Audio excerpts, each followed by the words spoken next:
possessions on drives of 40 yards or more versus teams outside of the NFC West. It'll be interesting to see today. The success of the 49ers could well rest on the shoulders of Steve Young's arm and his legs today, Terry. Yeah, don't forget the last time San Francisco played their old nemesis, the Dallas Cowboys, right here in the championship game. 21 points right off the bat off of Cowboy turnover. This football team averages 9 points a game. 37% of their scoring is off of turnovers, and they love a short field. Today, will Green Bay make them have to drive 80 yards? And which coach panics and gets out of his offensive system earlier? Well, we've said it all show long. This is the game that everyone was waiting for, and the 49ers have geared on this game for 1 full year. When we come back to 3Com Park, I'll send it upstairs to Pat Summerall and John Madden as we'll get set for the NFC Championship game in a moment.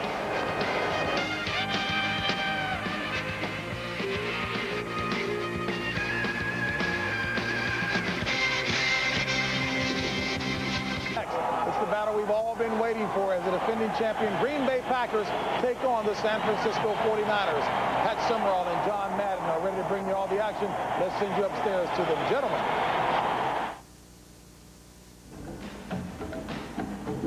There is nothing more glorious in an athlete's career than being crowned a champion. It fulfills dreams and expectations as traditions grow continually more revered. Destiny is not a matter of chance, but a matter of choice. Today's winner is one victory closer to their own private destiny. Under head coach Steve Mariucci's spirited guidance, the 49ers have returned to championship form. The task today is to erase the painful memories inflicted by Green Bay the last 2 seasons. The defending champions seem to be peaking at the right time and hope to continue their mastery over the Niners. The day of reckoning has come, and a berth in Super Bowl 32 is at stake. It is a gray, misty, overcast, and dripping rain day at 3Com Park in San Francisco as the Packers and the 49ers square off in the NFC Championship game. The winner will play the Denver Broncos in Super Bowl number 32. This is as loud as I have ever heard this ballpark. The fans are into it. They've been criticized for not being involved, but believe me, for this, the finale, they're involved. And you can just feel it. I mean, this is the greatest feeling in the world. If you're a coach, this is why you coach, to get to these games. If you're a player, this is why you play, to get to these games. And everyone knows that this is it. This is a game. You win this one today, and you go on and you play in the Super Bowl in 2 weeks, and it can't get any bigger than that. It really can't, John. And back in the beginning of the year, everyone said that these are the 2 best teams in the NFC. Now they're going to meet in the championship game. Let's talk about the defending world champions first, the Packers. How do they approach this one? Now, I think they just have to play Packer football. I do feel that they are peaking right now, and as Mike Holmgren says, we have to control the line of scrimmage. I don't want Brett Favre throwing 50 passes today. We have to be able to run the ball, get first downs, keep them off the field, and then, of course, you know that Brett Favre is going to do his thing. Now, on defense, you talk to Fritz Sherman, their defensive coordinator, and he talks about one thing. There's one guy that worries him. There's one guy that they feel can beat him, and that's Steve Young. Now, the 49ers will get Garrison Hurst back. He's been out with a broken collarbone. Brent Jones was hurt in practice on Friday. He's going to try to play. We'll just have to wait and see how much he plays. But now, with that in mind, John, how about the 49ers? Well, the first thing they know that they have to eliminate turnovers. In the last 2 times that they've been beaten in the playoffs by the Green Bay Packers, they've had 9 turnovers. So you start off with that and they say, okay, no more turnovers. You know, we're done with that. We know how to do that. We don't want to do that anymore. And they have Garrison Hurst, so they want to be able to run the ball. And I still think that Steve Young has to have a big game. And Steve Mariucci says, I got to cut him loose now. We kept him under wraps all season, but now is the time that we don't keep him under wraps anymore. Then, of course, on defense, they feel that they have to stop the run. And then anytime you play against Brett Favre, you better stay with those receivers because he's the best player in the National Football League. And he'll be dangerous today again. Ron Pitts is with us as he has been throughout the playoffs, and we'll be back in a moment and throw it down to Ron Pitts.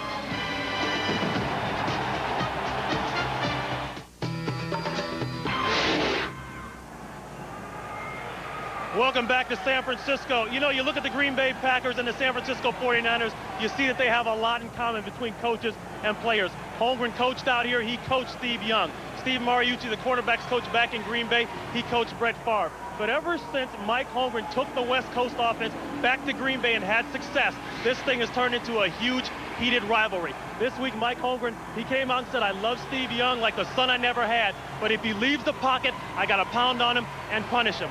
Now, Brett Favre said to Steve Mariucci's wife, Gail, he said, I love you, I love the kids, I'll babysit at any time, but on Sunday, we got to kick your husband's tail. This is two teams. They are both very good offensively, the same type of systems, very good quarterbacks. They both have that Super Bowl strut.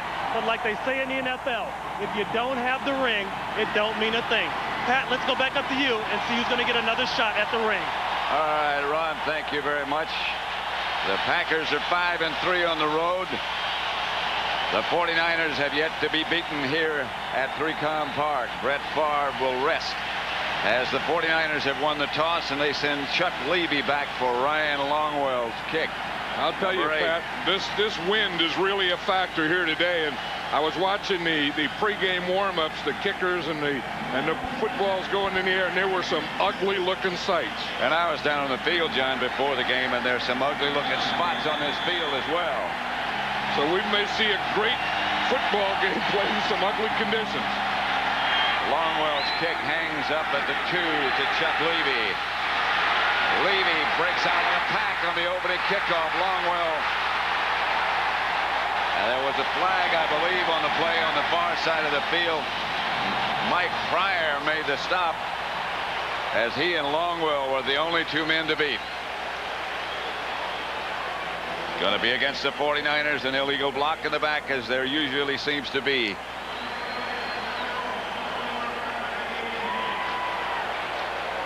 Levy almost broke the opening kickoff. Illegal block in the back under return, number 28. 10-yard penalty, first down. Illegal block called against Curtis Buckley, and it moves the 49ers back into that soggy part of the field. You know, and I think in any big game, I always felt that I would rather lose the toss and start on defense than start on offense. I think that, you know, your offense all has to work together. They're a little shaky earlier. Defense is just react and go after them. Get old big Gilbert Brown right there going. On first down, it's Hurst. No gain. Let's have a look at the San Francisco offense. Two-time NFL most valuable player, 1992 and 94. Steve Young, as John Madden was talking about, the key for the 49ers. He's the quarterback. Deese Brown, Dahlman, Gogan, and Scrafford in front of him. Garrison, Hurst, William Floyd, the two backs. Stokes and Terrell Owens wide, and Greg Clark starts at tight end in place of Brent Jones. Young gives to Hurst. Cut down at about the 11 by Reggie White. Here is the Green Bay defense. A little porous during the middle of the year, but playing better. Gabe Wilkins, there was doubt about whether he'd be able to play or not. Gilbert Brown, Santana Dotson, and Reggie White. Brian Williams, Bernardo Harris in the middle, and Seth Joyner, the linebackers. Evans and Williams, the corners. Robinson and Butler, the safeties. Brent Jones lines up wide right, 3rd and 7. Young to throw it. Pass to Stokes.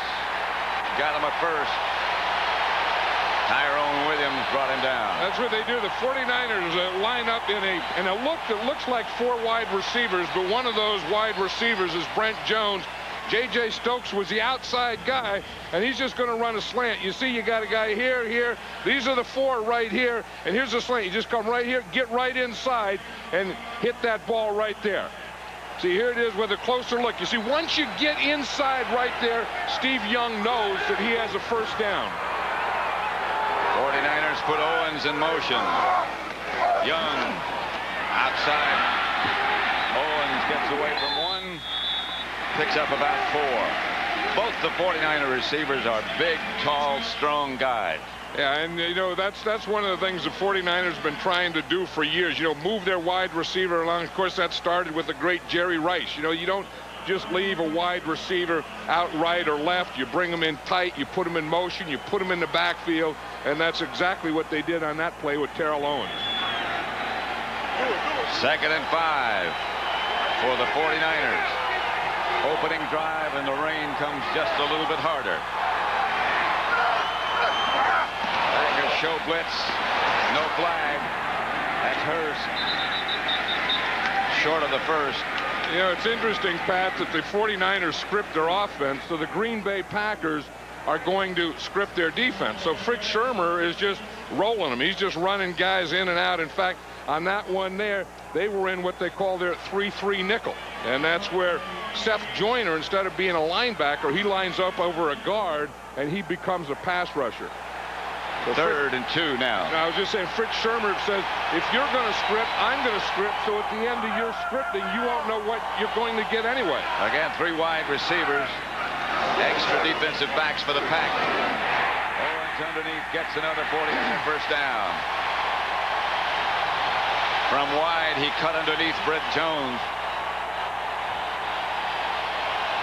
Steve Young really does look calm. You know, both of these guys, Brett Favre and Steve Young, are great competitors, and they tend to be towards the hyper side. And but Steve Young isn't starting out playing hyper. No. In his first drive. Looks very calm. Different kind of hyper. But he has good pass protection too. First down, San Francisco.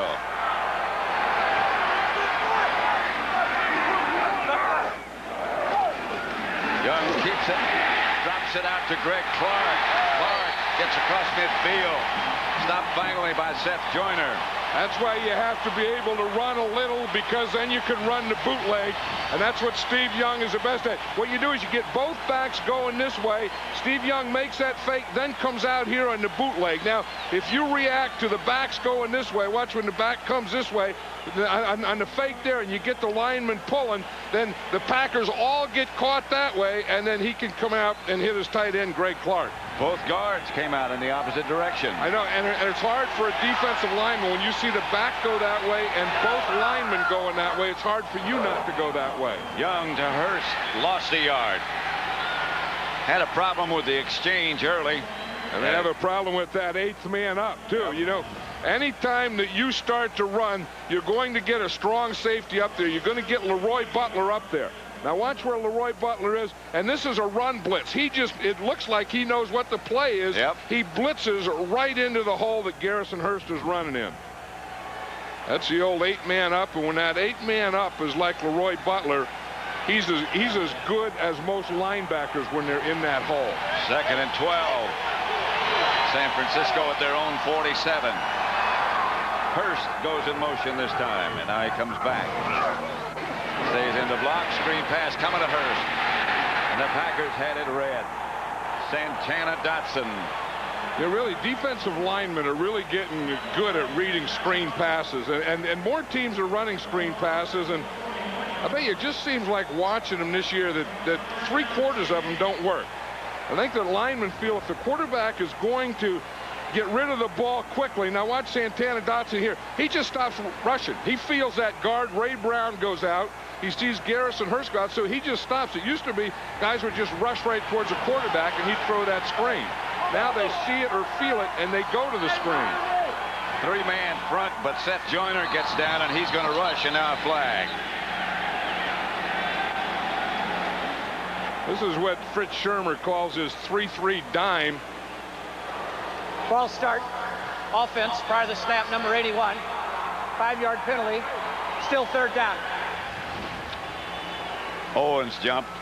Yeah, he's right here, and he's the guy that should never jump. I mean, there's no excuse for that. I mean, he can look in. He doesn't have to hear the count. He can look in at the ball and watch the ball being snapped, especially when the corner's way off him like that. 3rd and 24. Here comes Joyner rushing. But Young has time and throws to Owens, who has it. Not quite enough for the first down, about 2 or 3 yards short. Mullen was right out there, and he was playing off him. But when you when you get that big a cushion, watch Roderick Mullen here. He's playing back.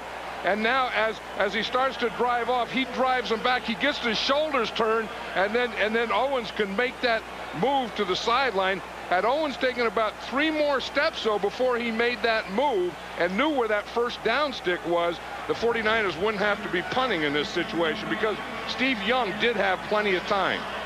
Robert Brooks and Mike Pryor back deep for Green Bay, and Tommy Thompson will punt it. Low kick, slid off the side of his foot and takes a football bounce. A crazy one. I told you the kicking was ugly in the pregame. It sure was, and it still is.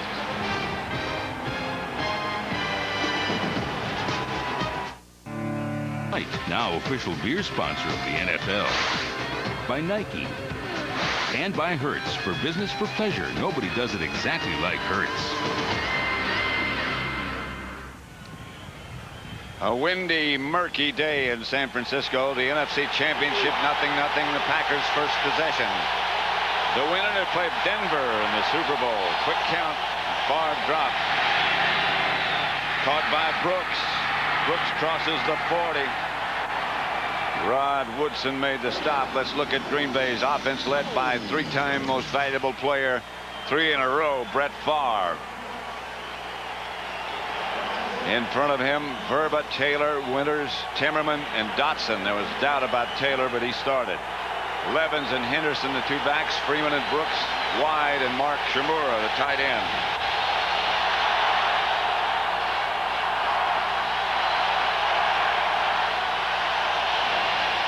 Favre throw it again.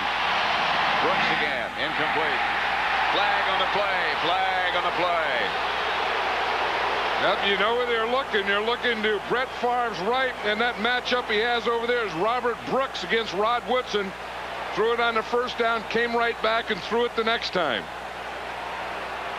Both play passes. Something. Interference.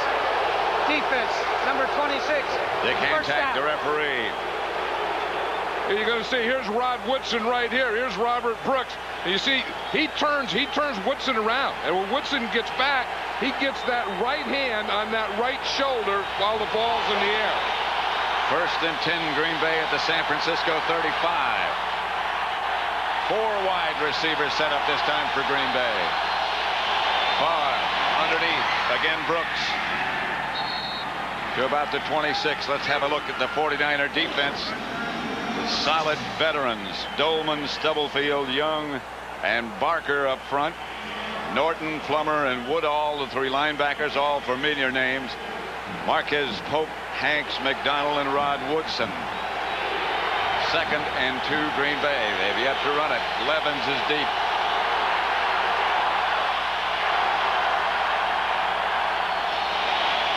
Now they have Dorsey, Levens. Pounds it straight ahead. The last 2 postseason meetings, Green Bay has outscored the 49ers 28-0 in the first quarter. Most of that as a result of turnovers, however. Yeah, that's the area that the 2 areas that the 49ers have had trouble with the Packers have been the special teams plays and then the turnovers. I mean, if you have 9 turnovers in 2 playoff games, you aren't going to win. You're going to lose them, yeah. And you just watch the way Green Bay is getting started here. They're really crisp. I mean, they look like they're a little crispier, if that's a word, than the 49ers are. It is now.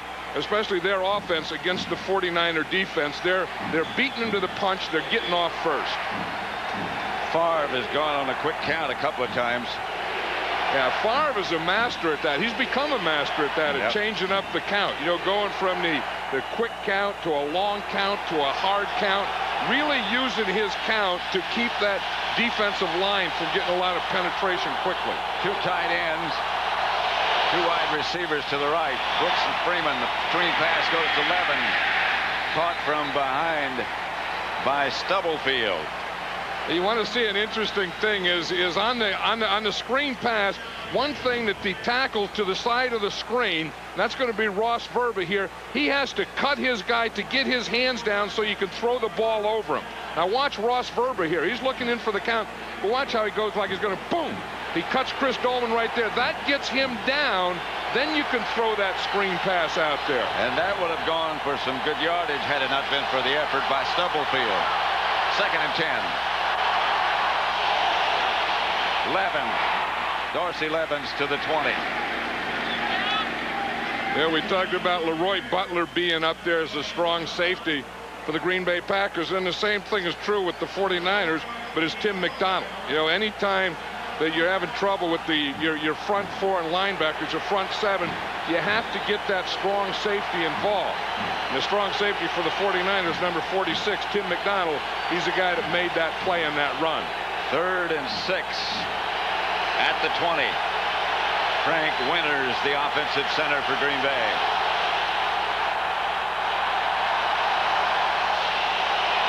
Takes 11. Pass to Chamora. Inside the 10. Should be enough for a first. Is enough for a first. Again, good pass protection. And you're going to see Chamora right here. He's just coming off. Rod Woodson is playing on him in that nickel. He was playing a zone. He got him a bump. And then Chamora just found that hole in the zone. And, of course, when Brett Favre just needs about 5 or 6 yards and he gets down into that area, I'll guarantee you he's looking for number 89 from Boston College. 1st and goal at the 9. Levens to the 3. Woodall made the stop. Levens hit hard, but he can deliver a blow as well as take one. Well, he finishes off his runs, especially when they start in the I formation. You're just going to see him. He loves this kind of running. He calls this downhill running. You get in there behind your fullback and you just run right downhill. You know, you don't have to sweep. You don't have to wait for guards to pull or anything. Just get in the I formation and just follow your fullback in there. And his fullback does a heck of a job. Henderson. Levens again.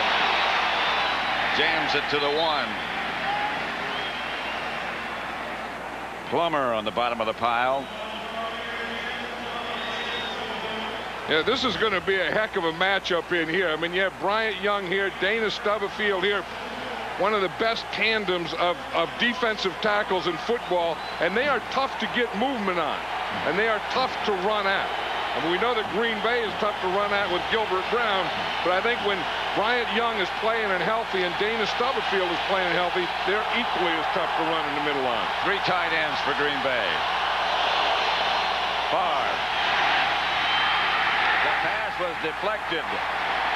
Oh, the 49ers make a big play by that deflection because William Henderson was wide open in the end zone. Yes, he was. Favre saw him. Favre was trying to throw it to him. And if Favre could have gotten there, that's a touchdown. Let's just see. You're going to see that Gary Plummer is the guy that knocks that ball down. But William Henderson, maybe Plummer was supposed to be the guy that was covering William Henderson because there was no one in the end zone on William Henderson.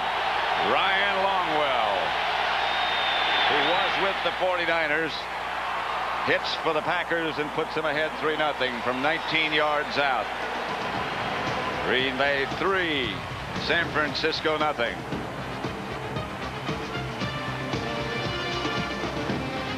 I mean, it's not like He's going to run right by Gary Plummer here and be free in the end zone. I think Plummer was supposed to have him, and then when he gets by Plummer, Plummer just jumps up and knocks the ball down.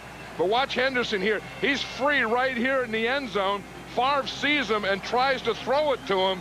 That would have been a wide open touchdown if Gary Plummer doesn't touch the ball by just that much. Brett Favre was right. Just that much. Longwell's kick sends Levy to the goal line. Levy, once you stop on a kickoff return, they're going to gain ground in a hurry. At the 15, the 49ers will take over. The Packers lead at 3-0.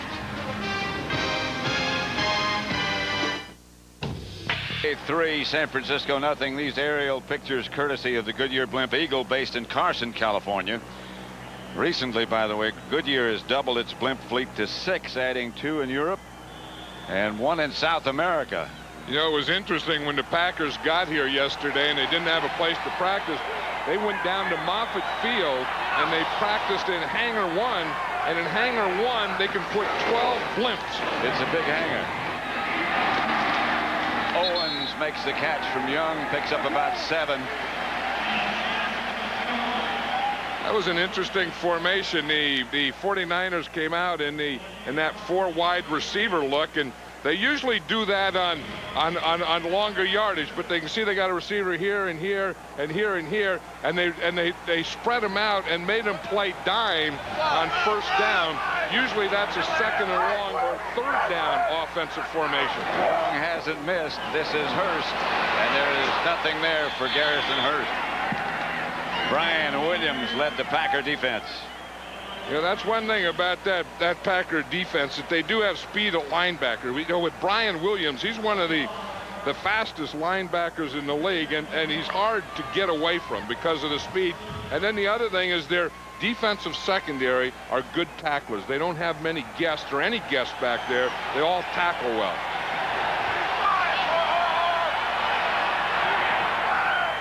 Four down rushers.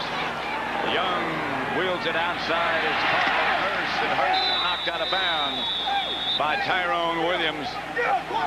And right now, for highlights from today's AFC Championship, let's go down to James Brown for a McDonald's game break. All right, Pat, thank you very much. The Denver Broncos were trailing 14-10 in the second quarter when John Elway, nice swing pass out to Howard Griffith, better catch. He takes it 16 yards to pay dirt, and the Broncos will now make their 5th trip to the Super Bowl.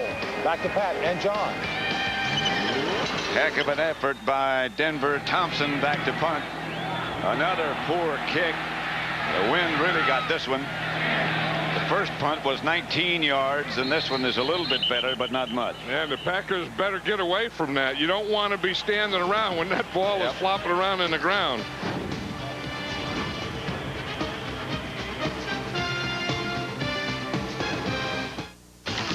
Mazda. Come see what happens when a car company has more engineers and fewer accountants. Mazda. The Green Bay Packers lead the 49ers 3-0. The Packers' second possession. Chimura on the move, and Favre now ready and drops to throw it. Incomplete, and no flags this time. Brooks, the intended receiver, covered by Marquez Pope. You know, if you watch Frank Winters, Pat, he always does something on pass protection that is interesting. Watch him here.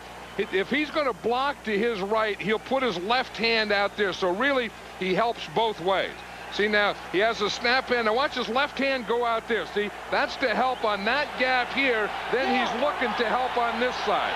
And that's what he does to Bryant Young. But that way, you can help both sides. One with your hand to stop a gap, and the other one with your shoulder. Favre. Brooks incomplete. Sometimes he gets caught in the middle, though. I think on that one he did, like the old washing machine. You know, when you get caught in here, watch. Here he's going to be right here, and he's going to start out to put his left hand up to stop that gap. You see the left hand goes out there and the right hand goes up there, and there he has two guys. He has one on each shoulder, but his job is to not let someone get a run straight up the middle at Brett Favre. So actually he did a pretty good job. I think so, for old Bag of Donuts. He always does a pretty good job. Yes, he is real cagey in there. McDonald showing blitz, and Favre called timeout. He saw him coming. I don't know. Favre probably had to audible and didn't have enough time to audible, so he just called a timeout and said he'll go over and talk to Mike Holmgren about it. But watch McDonald come up. You see, they give a look back here. Now Favre is ready to call the play. Now here's McDonald here. You see, and he's going to sneak up, sneak up, sneak up. Now they don't have enough blockers on that side to handle that right side. So if it's a pass, there would be a guy free on pass protection. You see him come into the frame right there. And if it's a run, if they were running to that side, again, there would be an extra guy. So it was probably going to be a bad play with no time to audibilize. And Brett Favre called a timeout. Mike Holmgren, you don't think this is a big one for him, trying to repeat as a Super Bowl champion, coming back here to his hometown? He grew up here in San Francisco, went to Lincoln High School, coached at Sacred Heart High School. Chimura again moves to the right, and Favre drops the throw. Turns it to the inside, and Brooks took it to the outside. It's incomplete.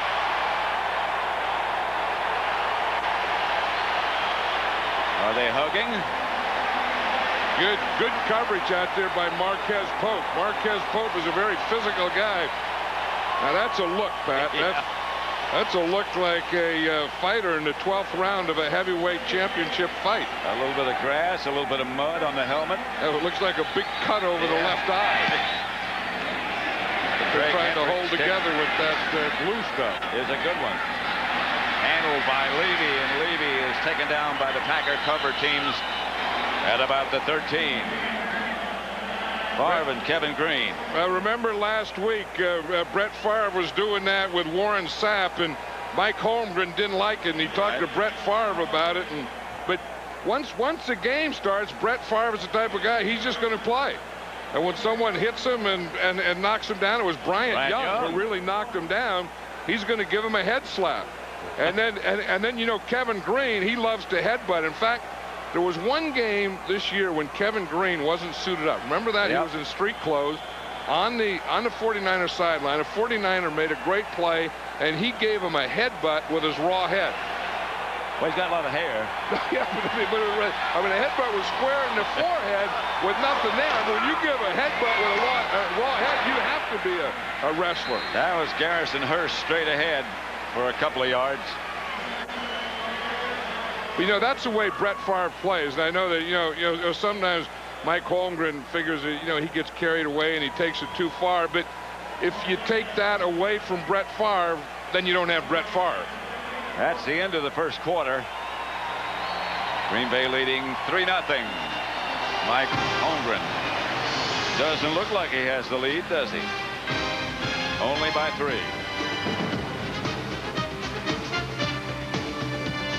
Louis, I'm hearing rumors. The bizarre deaths, but even more incredible is the way this one ends.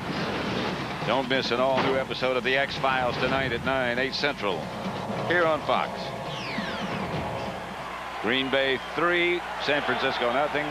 Pat Summerall with John Madden. You know, Pat, Steve Young is perfect. He's perfect 8 out of 8. Second and about 6. Young drops. Still perfect. First down, San Francisco to J.J. Stokes. Yeah, we talked about the script and the 49ers scripted and Green Bay going to script. You can look here in their first 15 plays, and that's what their script is. The 49ers had 6 runs and 9 passes. And then you look, okay, now what was Fritz Shermer going to do? He had 13 4-3s, and he had 1 base and he had 1 nickel. He had 2 3-3 nickel dimes. You know, that he just started. So really, he just was kind of answering their script. Young deep for Stokes. Got it. Tyrone Williams was the cover man, but Stokes took a strike from Steve Young. And Steve Young is still perfect. We said Steve Young has to have a big day. Here's the isolation out here. Here's Tyrone Williams. And you see J.J. Stokes again being so big. Once he can get by, now he can use that left hand. In fact, he used that left hand 3 times. 1 to get by, 1 to push off the first time, 1 to push off the second time, and then after he pushed off that second time, he had a step on Tyrone Williams. Partly by his feet, but partly by that left hand too, huh? And he is so big, as you said. Reverse coming and dropped in the backfield by Owens. Let's see who's got it. You know, a lot of times those plays are just momentum killers, and you kill yourself trying to trick them when you don't need tricks. You have your quarterback is perfect. Steve Young is perfect. He's what, 10 for 10 or 11 for 11? 10 for 10. You don't need reverses. And that's a hard play to run. Owens did scramble around and got it back, but they lost yardage.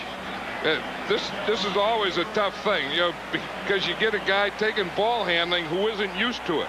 And he's running, and the quarterback is running one way. The guy running the reverse is running the other way. Yep. And again, Terrell Owens is the guy, number 81, who runs the reverse, and he's not used to getting a handoff from a quarterback. and he just puts it out there, and they just bumble that the snap. I mean, he just never does get the handoff. And they're lucky to get it back. Yeah, but the 49ers didn't need that. That's exactly right. Young to Garrison Hurst. Chase to the sideline, but Hurst out of bounds inside the Packer 30. Brian Williams pushed him out. Well, he's been big for the 49ers this year. Garrison Hurst just coming back off a broken collarbone. But watch this protection here. You see it starts off like a draw. They get Reggie White up. Kirk Scrafford does, making them think it's a draw. They try and get in the 4-hole, which is inside of Reggie. When Reggie takes that step to the inside, Garrison Hurst just breaks it to the outside. But again, that's a draw play where the offense looks like they're pass protecting. You invite the defensive line to come up the field in a pass rush, and then you run right by them. 3rd and 9, 3 wide receivers. And a timeout, San Francisco. 3-0, Green Bay leads.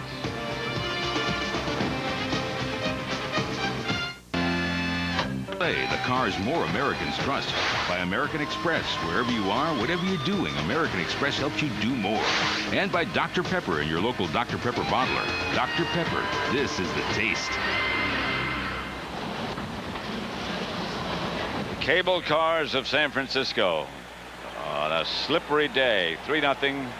Green Bay leads San Francisco. The 49ers at the Packer 28.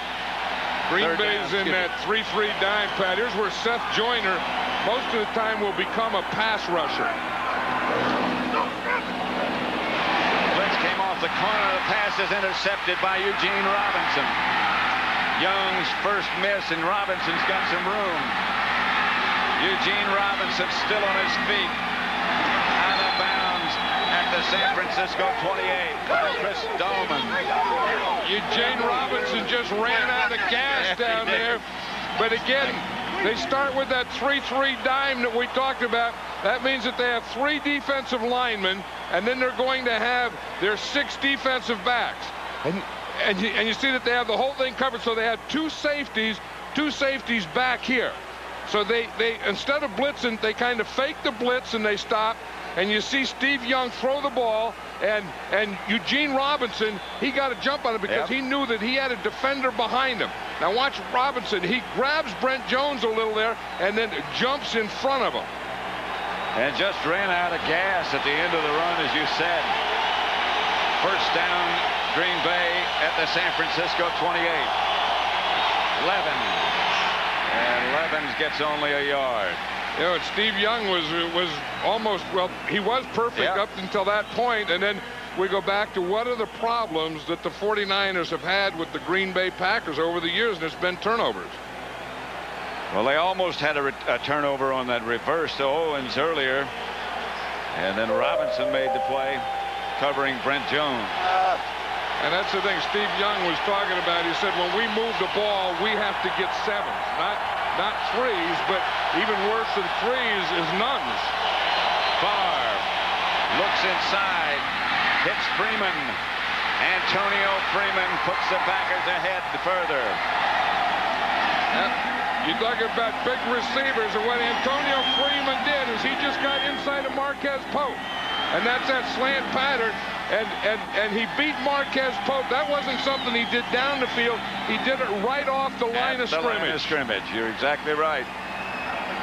He has come up with some big plays, and here's another. And you're going to see, there's Marquez Pope. You see, right at that point, he's beaten right now. He has him. Marquez Pope goes for a strip. Then there's a couple of poor tacklings, a couple of poor angles. But Marquez Pope was beaten right at the line of scrimmage. 10-0 Green Bay. Longwell's extra point is good. Favre, 20th career postseason touchdown pass to Antonio Freeman.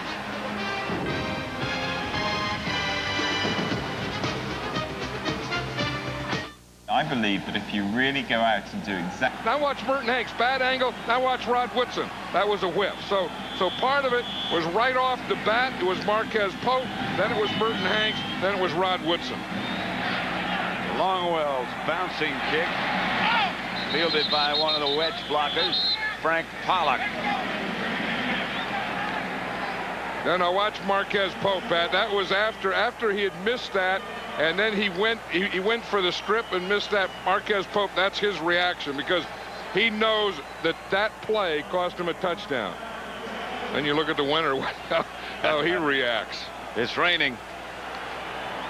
But I'll tell you, he made a pretty good run. I mean, yes, he did. I mean, Antonio Freeman, by getting inside of Marquez Pope, was good. And then by running right by Hanks and Woodson, that was pretty good running. And it was kind of poor angles and tackling, too. Young back to throw it. Lofts it outside to a wide-open Garrison Hurst. And Hurst gets across midfield and into Packer territory.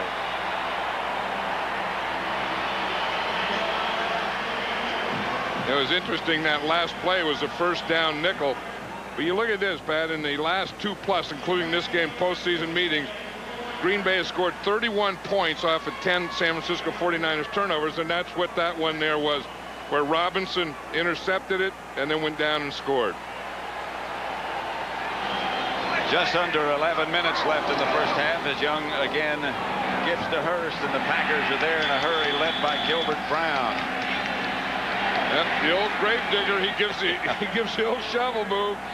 Gilbert Brown makes a play again. We know that you're not going to run at him. Watch Gilbert Brown here. Now here's a pretty good matchup with Gogan, because he weighs about 330. Gilbert Brown's about 370. Gogan tries to cut him or get at that ankle and doesn't get it. Now, if you don't get Gilbert Brown and he's free, he's going to make the play in there. 2nd and 13. Young to throw. Pump fake. Incomplete. Intended for Stokes. Blind play by Tyrone Williams. He didn't see the ball coming. No. Tyrone Williams is up there on J.J. Stokes, and you see him. He gets his hands on him right there. Now, when the ball's in the air, you can't touch him, and I don't know that there was anything wrong with that. I mean, there is some contact, but he's going back to look for the ball, and in doing so, he brings that left arm around and hits J.J. Stokes' shoulder. But they have to let him play. I mean, they have to let that stuff go. That one there. 3rd and 13. Young to throw it. Ball bounces up in the air, almost caught by Owens after it bounced up into the air. And the Packers were in that 3-3 dime again, Pat. That's one of the things that Fritz Shermer really likes. And, he played the 49ers on this series. He played them nickel on first down, and then he played them dime on the passing down. Nickel being 5 defensive backs, dime being 6 defensive backs. So he's given them a lot of different looks with a lot of different defensive back packages. 49er punter Tommy Thompson not having his strongest day, averaging 28.5 yards. This one's better. Brooks watches it bounce, and it's going to roll dead about the 11, about the 13-yard line is where they'll finally down it.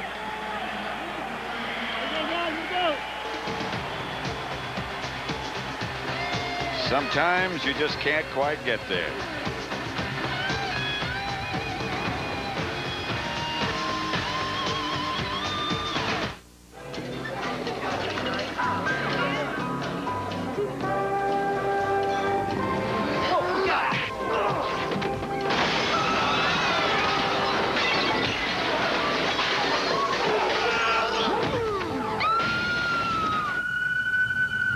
Meet Sean Graham, veteran stuntman. This is how he lives. This is what he drives. What else would he drive? Chevy S10, like a rock. In a perfect world, your cooking would taste more like your mom's. Woohoo! In the real world, Diet Dr. Pepper does taste more like regular Dr. Pepper. It's the taste you've been looking for. Do I hear 2,000 for a date with supermodel Jennifer? 2,000. Is your dandruff sending the wrong signals? Sold to number 10 for $2,000. Get Selsun Power. Doctors recommend Selsun Blue #1. So don't send the wrong signals. Get Selsun Power.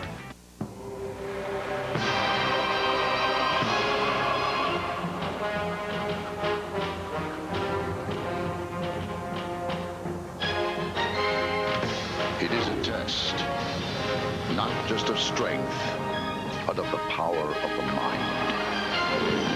And if you complete the journey, you will be changed forever. The few, the proud, the Marines. Troy Aikman joins the Super Bowl bash. Boomhauer's dip was so thick our chips were snapping like Joe Theismann's leg. On a brand new King of the Hill, tonight on Fox. The NFC Championship game. Green Bay 10, San Francisco nothing. The winner will play Denver in the Super Bowl. Passes out to Henderson. Henderson gets outside the 20. Our Aflac question this week in this championship game. Championship question. Mike Holmgren is the second coach in NFL history to win at least one playoff game in 5 straight seasons. Now, who was the first? Mike Holmgren's the second. And what a coach he is. 2nd and 3.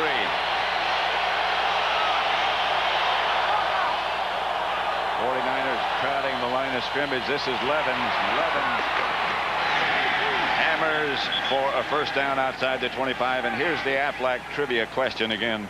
Mike Holmgren, the second coach in NFL history to win at least one playoff game in 5 straight seasons. And who would have thought? The first one to do it was John Madden. I didn't even know that. I didn't. I didn't either. I didn't see that Aflac trivia question, but I'll tell you, Mike Holmgren has done a heck of a job. Really and he's done a job at every level. I mean, he's a high school coach here in this area, and assistant in college, assistant and offensive coordinator of the 49ers, and head coach of the Green Bay Packers. Far to Freeman, who made the catch. He had to come back a little bit. Rod Woodson, the cover man. And Freeman has turned into one big play receiver. Yeah, and I think that, you know, one of the most improved players on the Green Bay Packer team. They've had stars. You know, I mean, Brett Favre is a star, and Dorsey Levens is kind of turning into one, and Mark Shamir, Robert Brooks is coming off an injury. But I think after Brett Favre, Antonio Freeman could be their next biggest star on this team. Levens. Not much. Shamura has someone on his foot there. He can't get his foot out. He tried to go back to the huddle, and there was someone on his foot, and then he just decided to stand there until the pile got off. That's the best thing to do. Don't fight it. I think Green Bay is kind of trying to show that the weather doesn't bother him. Watch Shamura right here. You see? You see? He gets caught there in the foot there. He starts to pull it out. Then after a while, he just gives up. That's the way you don't pull anything. You start jerking things, and then pretty soon you can you'll pull a ligament or a muscle or something. Levens got a first down, 1st and 10. Favre will throw it on first down. Pass is caught again. This is Antonio Freeman. Freeman crosses the 49er 35 before he is finally taken down by Woodson. Yeah, we saw him do it to Marquez Pope on the other side for a touchdown, this time to Rod Woodson. And when you get up there in jam coverage, when you get up there where you're going to jam him, if you're here and you're Rod Woodson like that, you better get him a jam, because if you miss him, he's going to get inside and Brett Favre is going to get the ball to him. You see, if you're going to get up there, you better get the jam. When you miss the jam, Brett Favre is going to see it and hit you right on stride. And he's going to get the ball there in a hurry.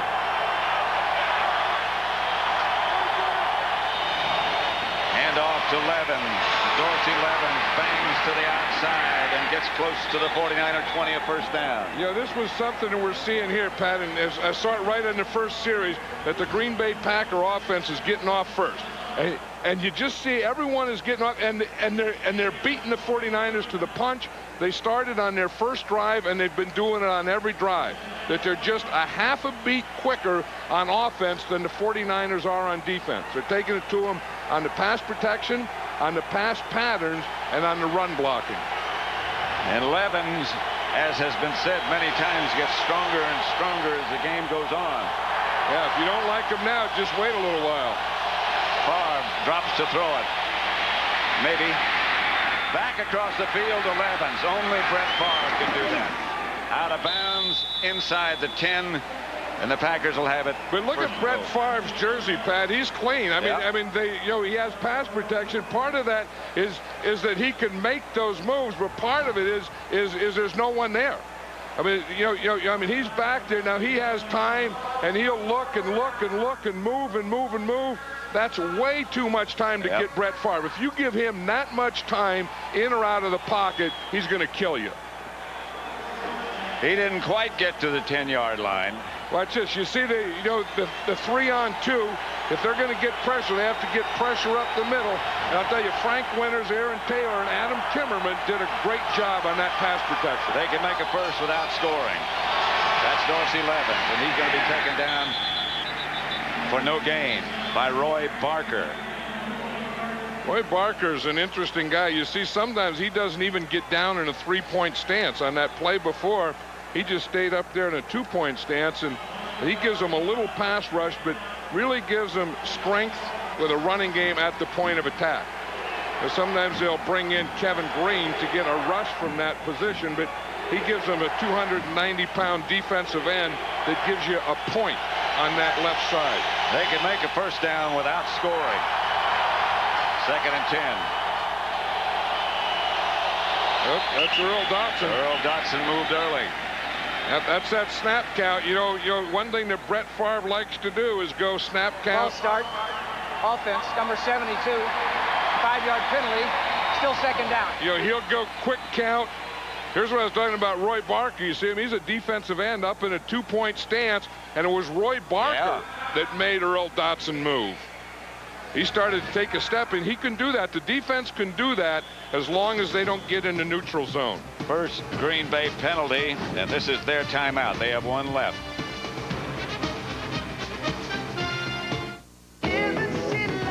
By Brewery Fresh Budweiser, who reminds you fresh beer tastes better.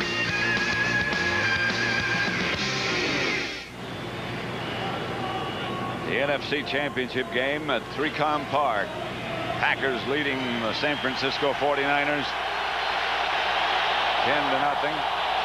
2nd and 15. Green Bay at the San Francisco 16. Favre, blitz coming, and Favre just gets rid of it. They didn't pick it up.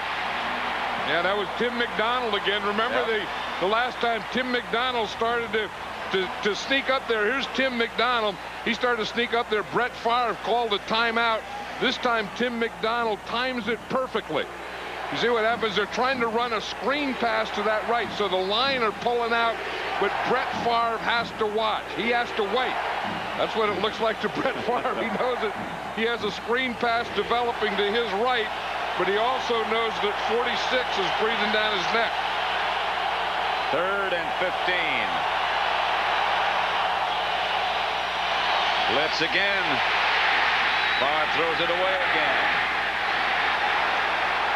Bryant Young up the middle with Kevin Green. And that's going to be a penalty because Brett Favre was in the pocket there. If he gets outside of where the tight end would normally line up, he can throw it away.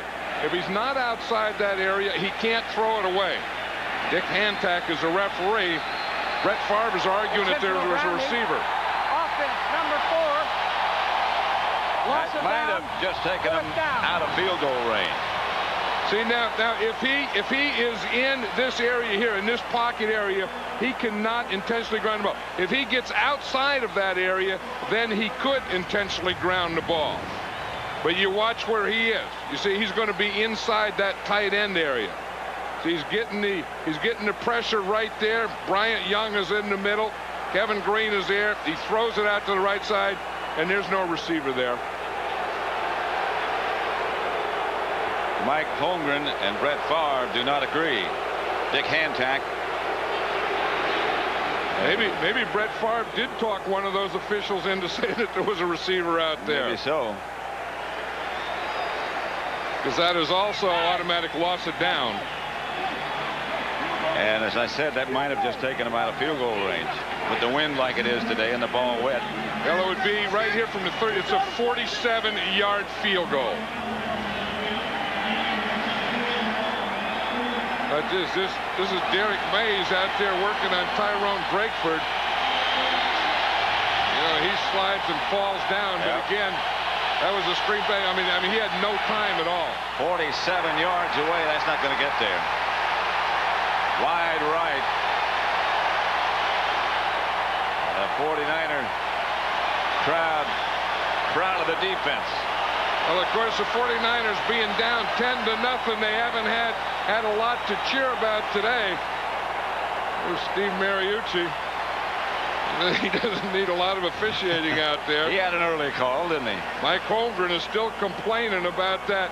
I think he's complaining about Tyrone Drakeford holding Derek Mays. I think he's also complaining that there was a receiver out there when Brett Favre threw that ball. He's on the competition committee, isn't he? Yeah, and he's like those. He's probably telling the officials about it. The officials already know about it, but you know, they're an all-star crew. This isn't a crew that works together. They're graded and then put in these positions. Steve Young fires. Flag on the play in the middle of the field. Young's pass went out of bounds.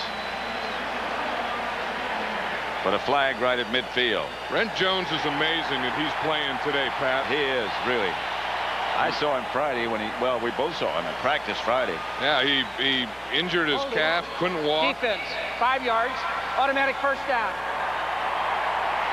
Yeah, and he was sure that he wouldn't be able to play today, and he went down to see Dr. Dillingham, and he gave him a shot, and then he didn't practice yesterday, and there was a holding right there on Brent Jones.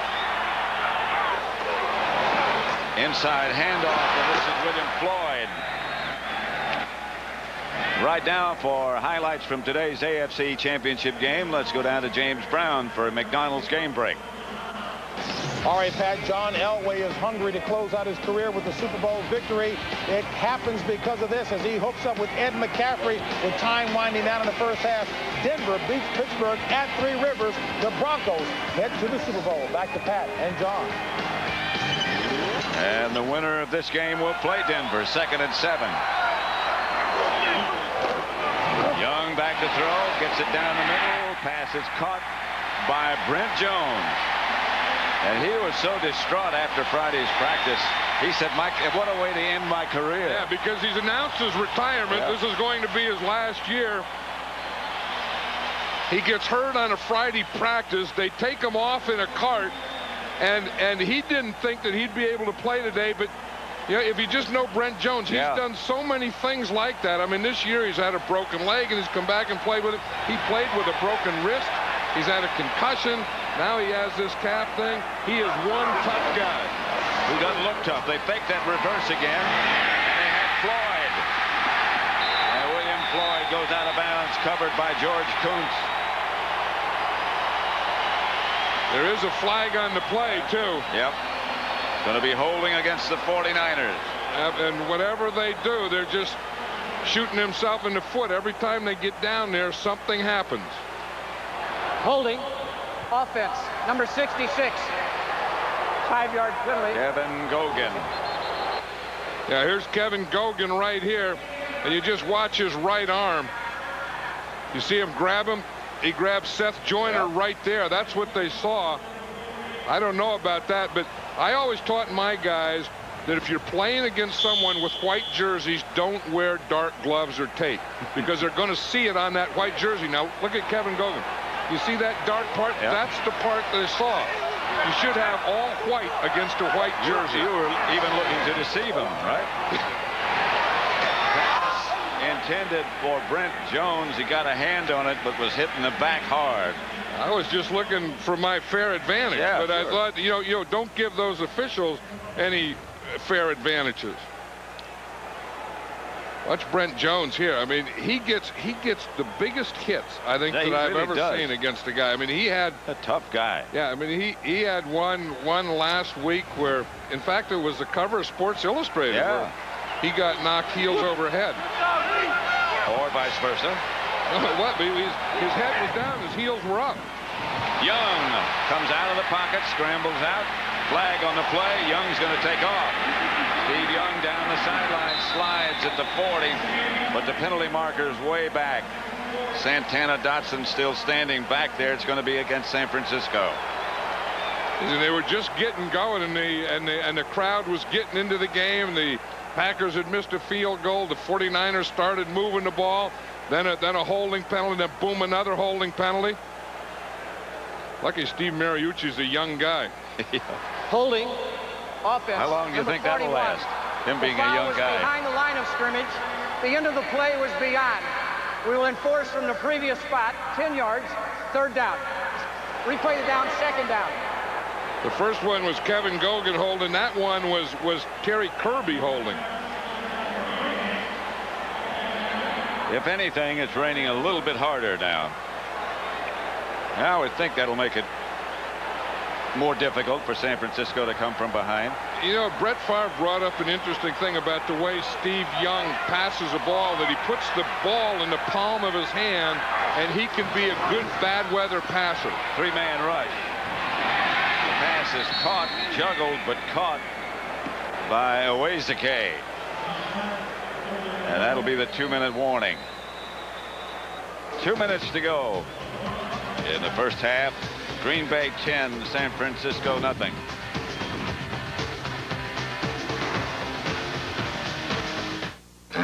Windows for the halftime group. JB and Howie and Terry and Ronnie all getting ready for the Dockers Khakis halftime report. First half analysis, highlights of the AFC Championship game, which was a dandy. Chuck Levy was in the lineup for the 49ers. The pass, Owens off his kneecaps. Terrell Owens.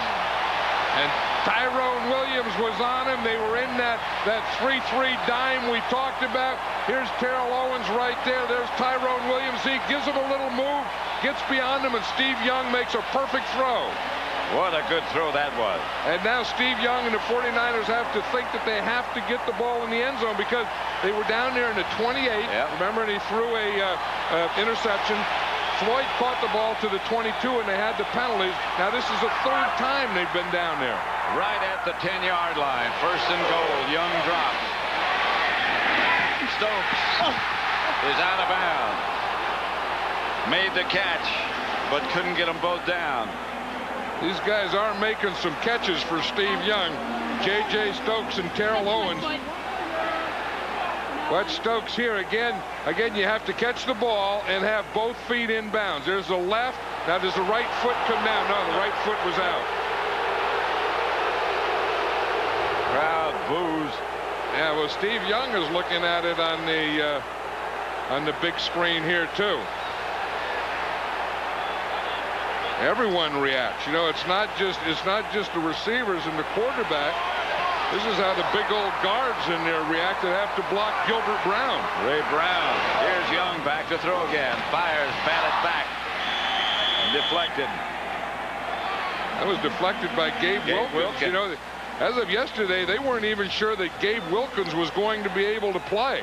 But watch Gabe Wilkins. He's right here.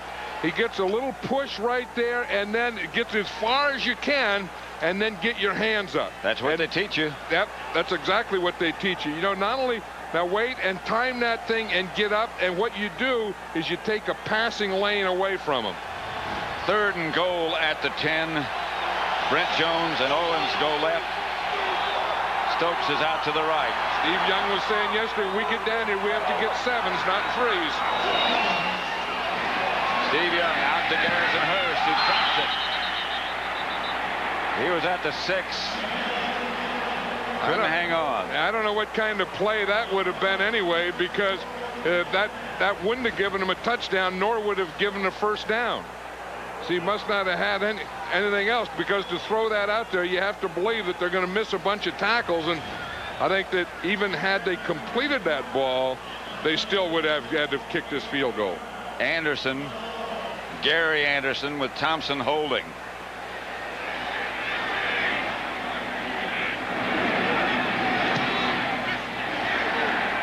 Anderson is good, and he puts the 49ers on the scoreboard.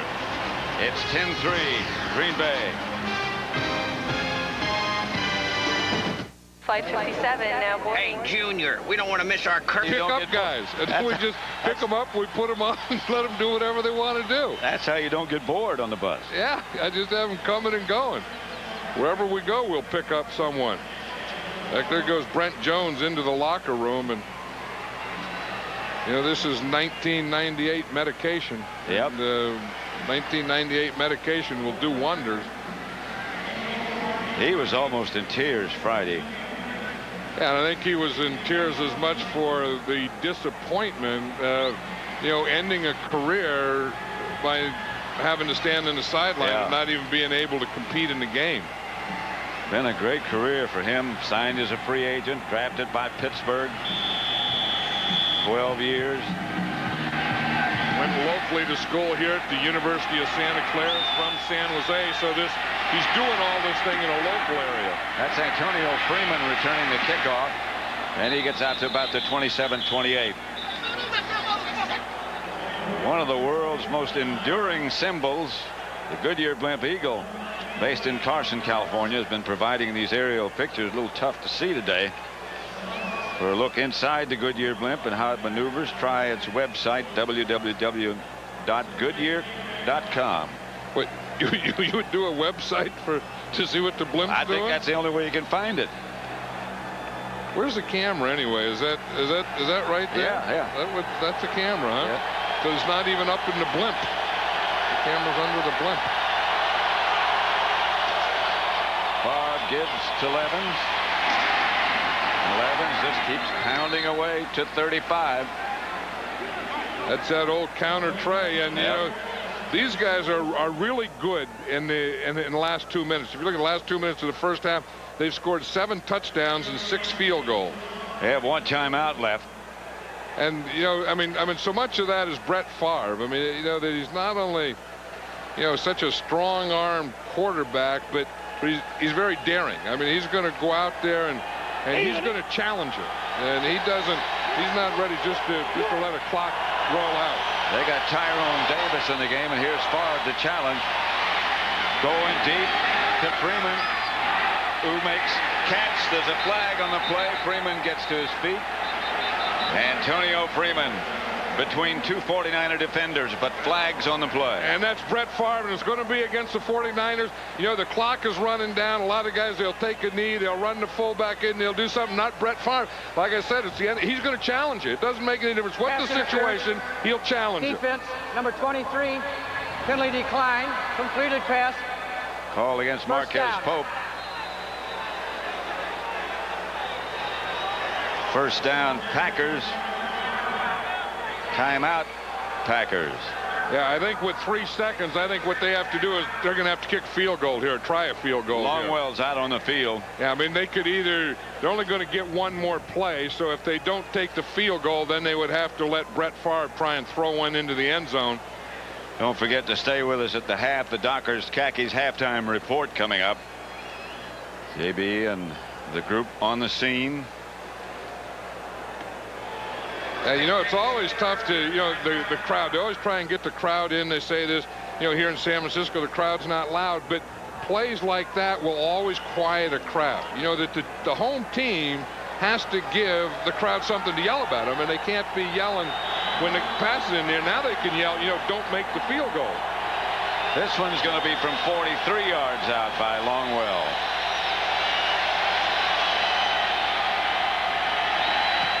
That one's going to get there. And that one's good. With 3 seconds to go, the Packers add 3. That's the end of the first half with the score. Green Bay 13, San Francisco 3. The NFC Championship on Fox will continue with the Dockers Khakis halftime report after these messages and a word from your local Fox station. Catch the Golden Globe nominee for Best Comedy. It's a face bra. You look like Hannibal Lecter. And Best Actress, Ally McBeal. Monday at 9/8 Central. Man, this football is some serious stuff. And I know serious. Don't touch me there. I won't touch you here. Damon Wayans is a cop so undercover. The name's Smooth. Silky Smooth. He's got his own lingo. Women speak a different language. They speak estrogenese. Entertainment, coming soon to Fox.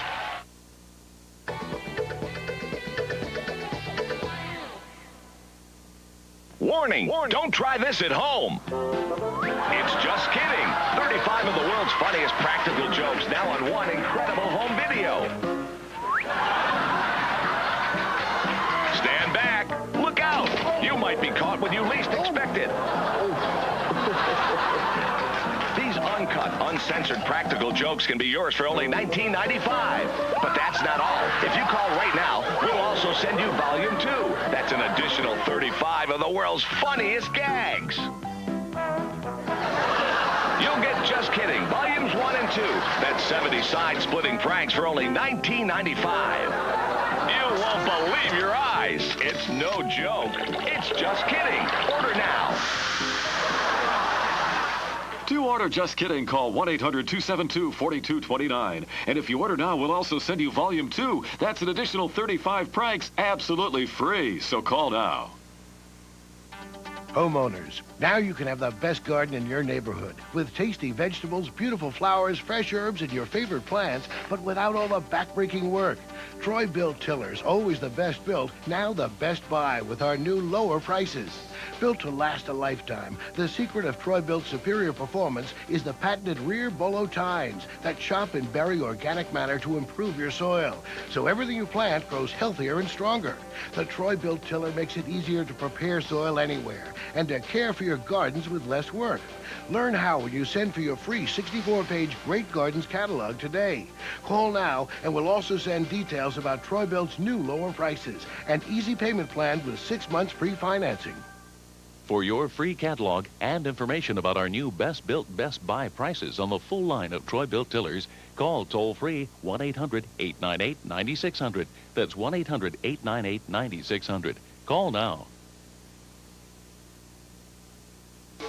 Dockers Khakis Halftime, brought to you by Dockers Khakis, the secret reason for the NFC's Super Bowl streak. Hey, nice pants. San Francisco was hoping to make it a much closer halftime score on this slant and out by J.J. Stokes, but pushed out of bounds by Tyrone Williams with only 1 foot in bounds. San Francisco had to settle for the field goal and trail at the half 13-3 as we welcome you back to halftime here, keeping in mind that the team trailing at halftime has lost 20 out of 21 NFC Championship games. We got a full house here. Terry, you made the point about passing being big, even in bad weather. We're going to talk about that. Ronnie, Steve Young looked good, but it was a turnover that hurt them in the first half. That's right, JB. That was the problem there. And I think what you have to say is about that Green Bay secondary. They've been playing great. They've also been able to come up with turnovers. You'll see right here, Steve Young had complete all his passes, but he goes to Brent Jones. No, Eugene Robinson steps in front, is able to move up the field with the ball. That's what you have to have happen. Now, on the other hand, you look at Brett Favre, the secondary, Marcus Hope makes a big mistake there. Going for it, you got to make the tackle. And Merton Hanks, you got to hit him. You're the free safety right here on the nose, baby. Yeah, I think the big difference in this game right now is familiarity. Fritz Shermer has done an outstanding job of mixing up his defenses. 3-man fronts, 4-man fronts, gone with the 3-man fronts there. We're going to keep our 8 defenders back, play the pass. It's hard to get off on this kind of field as a defensive lineman. 49ers have not generated much of a pass rush. It's hard to combat double moves as a cornerback, especially on this type of football field. Steve Young comes into this game, 8 interceptions, 2 touchdown passes versus the Green Bay Packers. They have to find a way to get to Brett Favre, like Brian Young did on that play where Brett Favre was called for intentional grounding. They could very well be down 20-3 right now. They're fortunate to be down by this score. Hey, listen, I told you right at the top of the show, these kind of field conditions and this kind of game as a quarterback with great receivers, both teams have thrown the football. So far, these two quarterbacks combined for 24 of 37. Look at this. Corner has to stay off. Easy catch. Now Young back, firing down. There you see a deep pass on Tyrone Williams. Why? Defenses have to sit back, and then after the play is executed, they react to it. 24 of 37 combined, these two quarterbacks, for 359 yards. 7 passes over 40 yards already attempted. And folks, we got a second half. It's going to get better than this. Yeah, this is good. It's going to get better. Well, let me tell you also that was good today, the AFC title game today. John Elway got 139 yards on the ground by Terrell Davis to help power the Denver Broncos into the Super Bowl. John Elway certainly helped the cause as well, throwing 2 touchdown tosses. Excellent job at the goal line. Expect man-to-man coverage, inside technique by the corner. McCaffrey outside. The rocket arm of Elway, touchdown. And there you have it. Now we come back with Stewart. Three interceptions on the day, 1 fumble, 4 turnovers by himself. But a great effort here out of the backfield. This 21-yard touchdown to Charles Johnson, 24-21.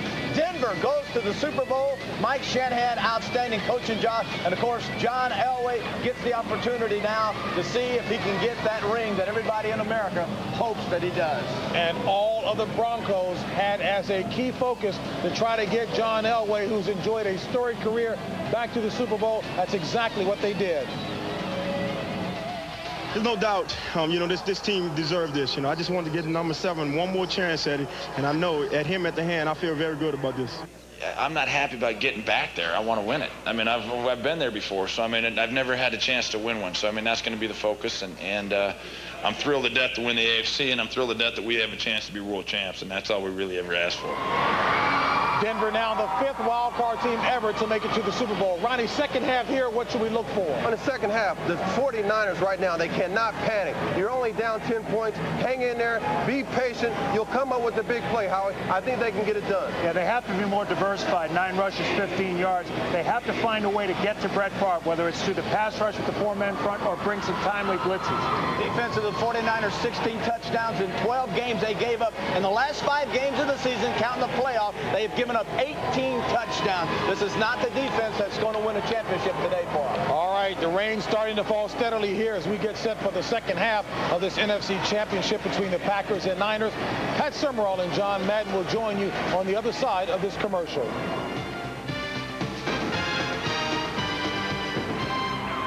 Winter 1994, the greatest skaters gathered for an unforgettable competition. February 5th in Vail, many return as Tanya and Nancy meet for the first time since the assault.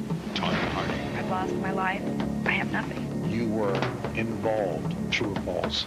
Nancy Kerrigan. I was hurt for obviously no reason. Is there any room in your heart for forgiveness? Lillian Revisited, February 5th on Fox. The medal is funny, It has its own personality. It's like a jigsaw puzzle, right? You had to study it and fit it and figure it out, What's bigger than Super Bowl, tell me? Millions and millions of people watch it, right? That's the biggest thing of my life. After it's polished up, the trophy, right? We didn't even breathe on it. That's got to be perfect. I tell you, what I'm always afraid of when they all hold it and everything. I said, gee, don't drop it, please. Look at me. See? Get goosebumps. What a feeling, I tell you. Being inducted into the Pro Football Hall of Fame was one of my proudest moments. But visiting the hall in Canton, Ohio is every bit as much of a thrill.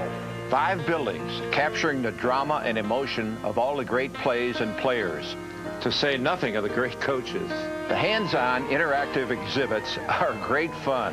And this state-of-the-art turntable theater, Game Day Stadium, is an awesome experience. The Pro Football Hall of Fame in Canton, Ohio. It's a real kick.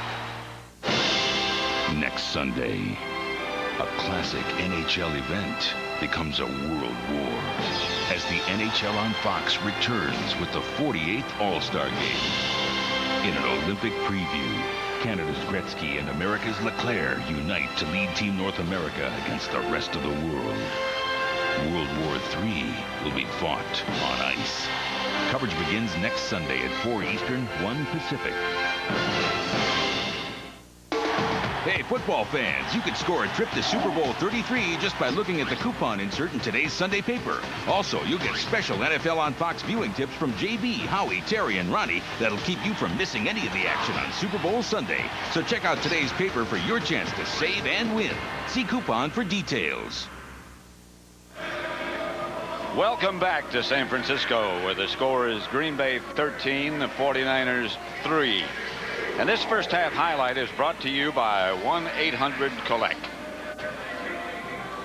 Antonio Freeman, who has 4 catches for 107 yards. This one from Brett Favre, and poor tackling by the 49ers secondary. Freeman for Green Bay's only touchdown. John Madden and I'll be back for the second half after these messages from your local Fox station.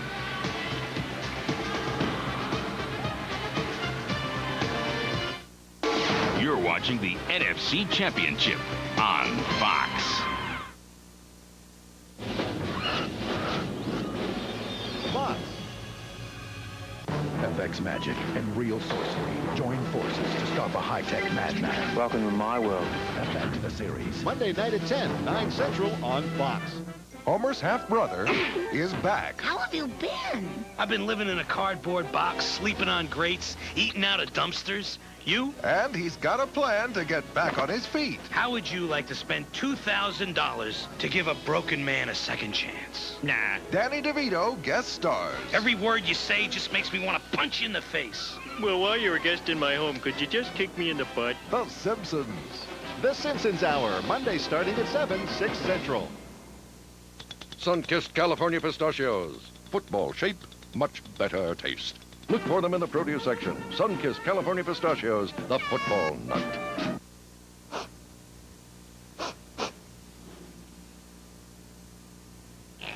When it's time for a change. Are you wasting money on spoiled food? Then you need EuroSealer, the amazing new sealer that creates an airtight seal that locks in freshness so food lasts longer. Simply slide EuroSealer along the edge of any bag and it's sealed airtight. It's that easy. Every time you open it, food tastes like it just came fresh from the store. Look, EuroSealer creates a seal so airtight even water won't leak. Amazing! EuroSealer keeps cereal crunchy, chips crisp, vegetables fresh, and deli meat delicious. 1 week later, Twist Tie salad is brown and slimy, but EuroSealed salad is green and fresh. Now, on this exclusive TV offer, you can get EuroSealer for only $19.95. Call now and get EuroCan free. EuroCan leaves edges incredibly smooth. You can even reapply the lid. That's a $40 value, all for only $19.95. To order the EuroSealer and receive the EuroCan absolutely free, have your credit card ready and call 1-800-304-1717. Don't delay, seal the deal, and order today. Call now. 13-3 as both teams have returned from their halftime lectures from the coaching staff. And let's look at first half statistics, John. You know, if you look at them and you say, why is San Francisco behind? I look at two things. Right here, rush yards. They haven't been able to run the ball. I mean, when you only run the ball for 15 yards, that's not good enough for the half. And then the other thing is the old turnover. They've had one turnover that led to 7 of Green Bay points. So you look at those two things because they've been able to pass the ball. They've had the time of possession. They've had those all those other things.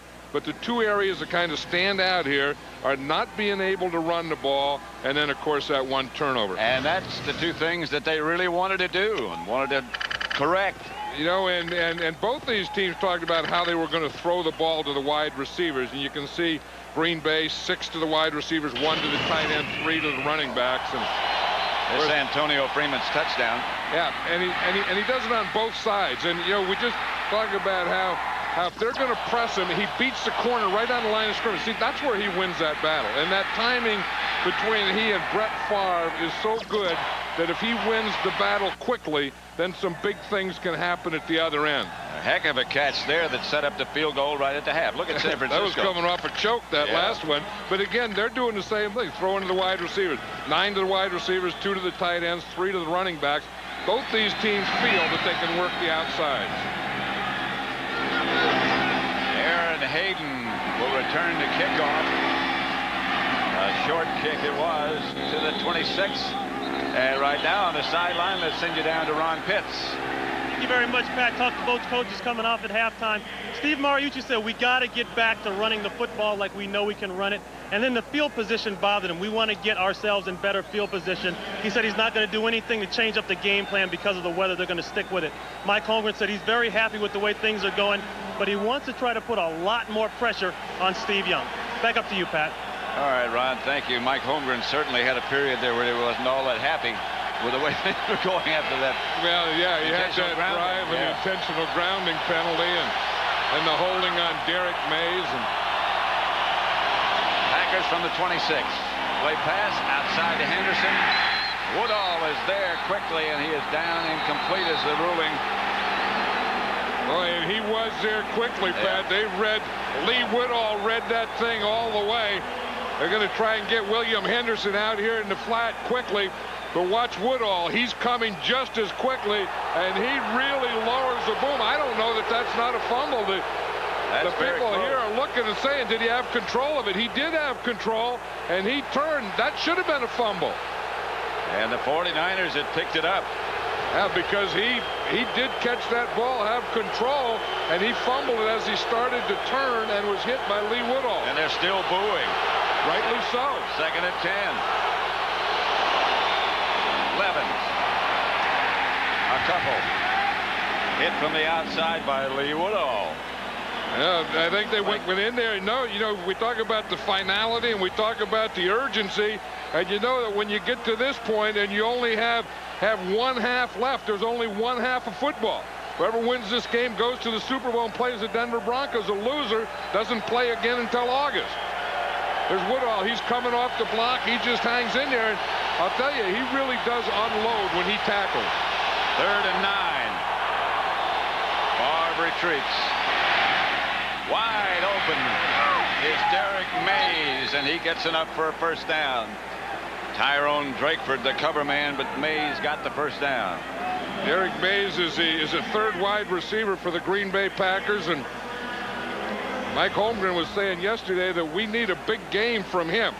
And again, because he comes in and they want to play a lot of 3 wide receivers. You can see here he is. There's just no one there. He just runs a little slant and he stops, and it's against the zone. There's no one in that zone, so Derek Mays just stops there, and Brett Favre hits him with the ball, and then they roll him in the mud a little. And they get a first down in the process.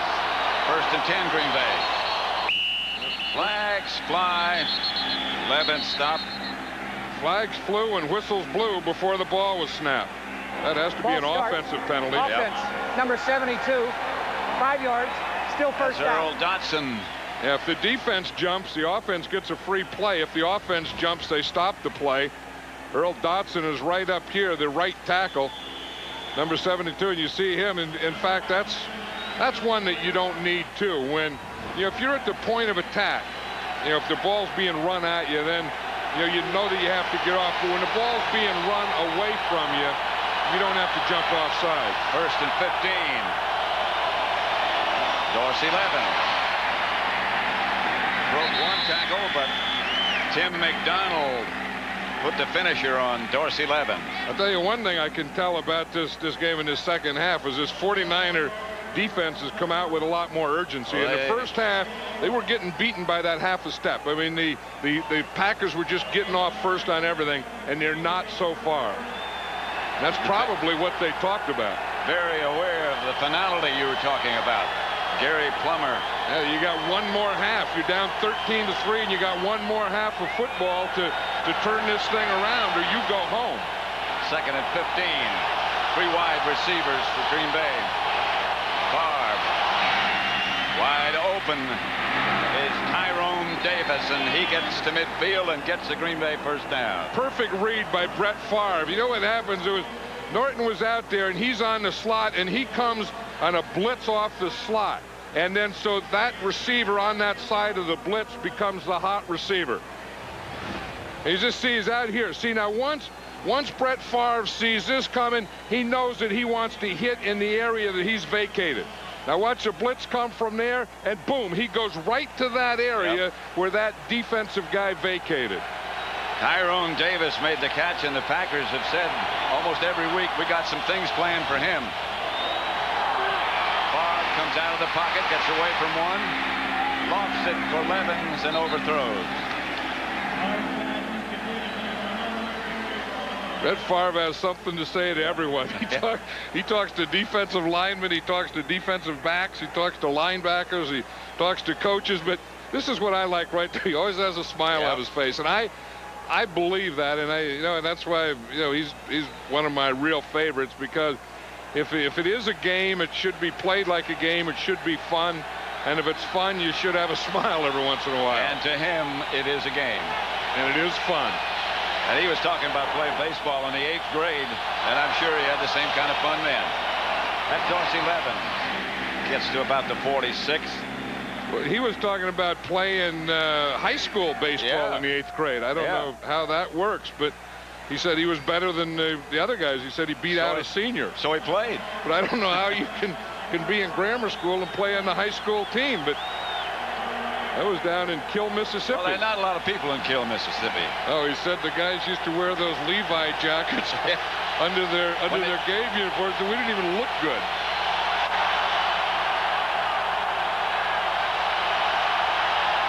On 3rd down, Favre retreats.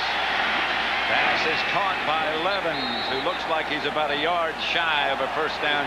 Ken Norton out with him. This is going to be close. It's going to be a right foot, left foot deal, and it was a right foot, which means it's short. It's probably Levens was right there, and he can see that. You see this thing here? That's the marker, so he knows where he had to go. And you can see that they're going to be a couple inches short, and they're going to go to the punt formation. Hunting team comes on. Craig Hentrick. Levens. Dorsey Levens is getting it right there, and he's trying to get that ball out beyond that first down marker. And again, it's where the ball is when his knee goes down. That's the spot. Mike Holmgren asked for a measurement, and they'll give him to him. And one of the reasons you do that is you just want to get a little extra time to think about this decision. Foot? I think he's made his decision to punt, but he just wanted a little more time to think about it. He's satisfied that he's going to stay with that. And I think in a game like this and in this situation, I think that's the right move. You don't want to give the 49ers, because as Ron Pitts was saying, Steve Mariucci talked about field position, and you don't want to give them good field position by going for a 4th down and not getting it here. Well, you know, on a field like this, on a day like this, they've chosen to punt. Now here comes Favre in the offensive unit. That's why he measured it to think about it. And I was saying how good the punt was, and then he thought it over, or maybe he got talked out of it. That happens too. By Brett Favre, I'll bet you. Yeah, but that's one of the reasons you ask for the measurement, is give yourself some more time to think about it. And then this is what he thought about, and he thought about, let's go for it and let's go on this play. He'll go on a quick count. No, he doesn't. He's giving him a chance to jump. Hard count. Hard count. Trying to get him offside. They aren't going to run a play. Long count. The Packers won't run a play. They're just trying to draw him offside. They'll take the 5-yard penalty and punt. That's exactly what happened. And now, a flag on the play. 5-yard penalty. That's a 5-yard penalty for too much time. And now the pressure goes to the long snapper as well as the punter. Because with a ball like this and field conditions like this, it's hard to keep it dry for Rob Davis. Well, you know, they do have 36 footballs. They have 18 brand new footballs per half. And I know when I was coaching, I always said it was the job of the center to always snap a dry ball. That you don't have to. That if you're the center and if the ball is not dry, you can ask for a dry ball. They're coming after it. Hendrick gets it off. 49ers signaled fair catch. Chuck Levy had to dive for it. Does he have fun? Didn't work, but we still tried.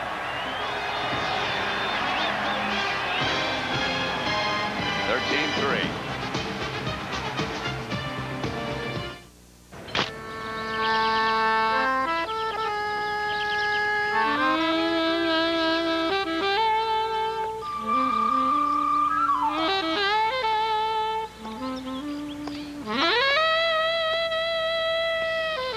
Pantalon.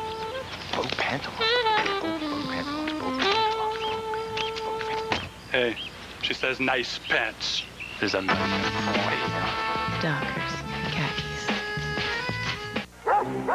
When one is competing for the eye of the judges, one must keep a firm leash on odor and perspiration. Thus, right guard, clear stick or clear gel. Powerful protection that glides on clear to make sure odor and wetness obey.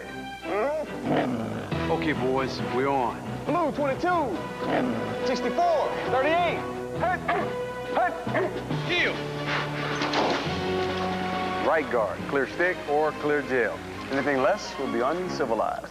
So I pull into this gas station. Oh, classic oversqueeze. Watch this. Release the hounds.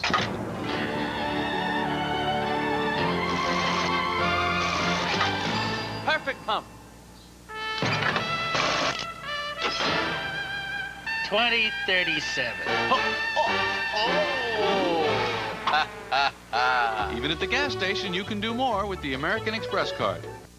This Fox NFC Championship is brought to you by Lexus and the new faster, sleeker Meter GS. By Aflac, insuring over 40 million people worldwide. And by American Express, wherever you are, whatever you're doing, American Express helps you do more. 13-3, Green Bay leading. What do you think Brett Favre's doing? He has one more try. He's trying to draw him off sides here. Watch, he's going to bend over there and talk to Dana Stubblefield. That was one last try. Nothing's worked yet. Let me bend over there and just talk to Dana Stubblefield, see if I can get him to jump. Young throws quickly outside. Pass caught by Kirby. Kirby gets outside the 20. Leroy Butler. Or more correctly, Leroy Butler. Yeah, Terry Kirby did a nice job against Minnesota running. And, of course, he's kind of the pass receiving running back of the 49ers. And the 49ers like to have a pass receiving running back, and then they line him not only in the backfield, but they line him up outside as a wide receiver like they did that time to Terry Kirby. 2nd and 5. Ball to Kirby. Got a yard, perhaps. Bernardo Harris, first man there.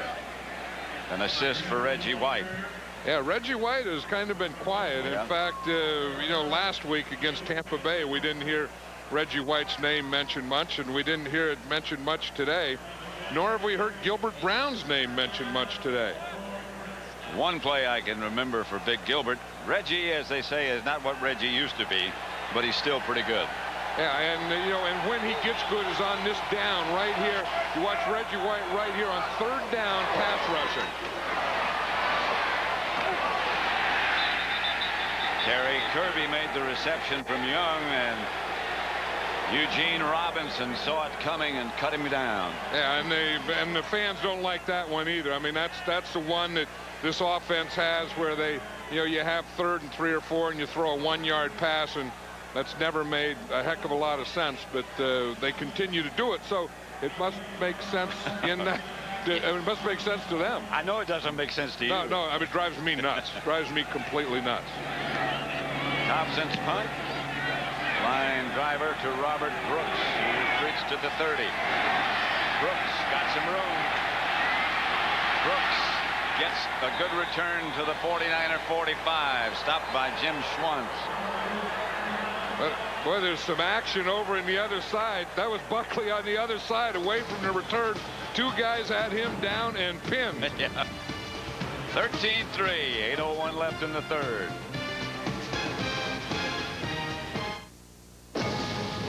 You know, we always talk about these guys holding up. We never really talk about who they are, but this is who they are. And watch the job that they do on Buckley here. Curtis Buckley's number 28. He's going downfield for the 49ers. And I've always said they let anything go on those punt returns. Levens took the pass from Favre and got a Green Bay first down to the 35. The San Francisco 35. Ken Norton made the stop. Again, the Packers look like they're getting that speed thing back again. You know that that they had it in the first half, then they lost a little. Looks like the 49ers took it back. But sometimes, you know, a punt return, like Robert Brooks's punt return, can get that back for you too. 1st and 10, right at the 35. No blitz. Levens. Banged out of bounds by Hanks, but he got 9. Right now, for highlights from today's AFC Championship game, let's go down to James Brown for a McDonald's game break. Pat, it was a painful learning experience for young Cordell Stewart playing in his first NFC champion. Oh, come on, JB, AFC.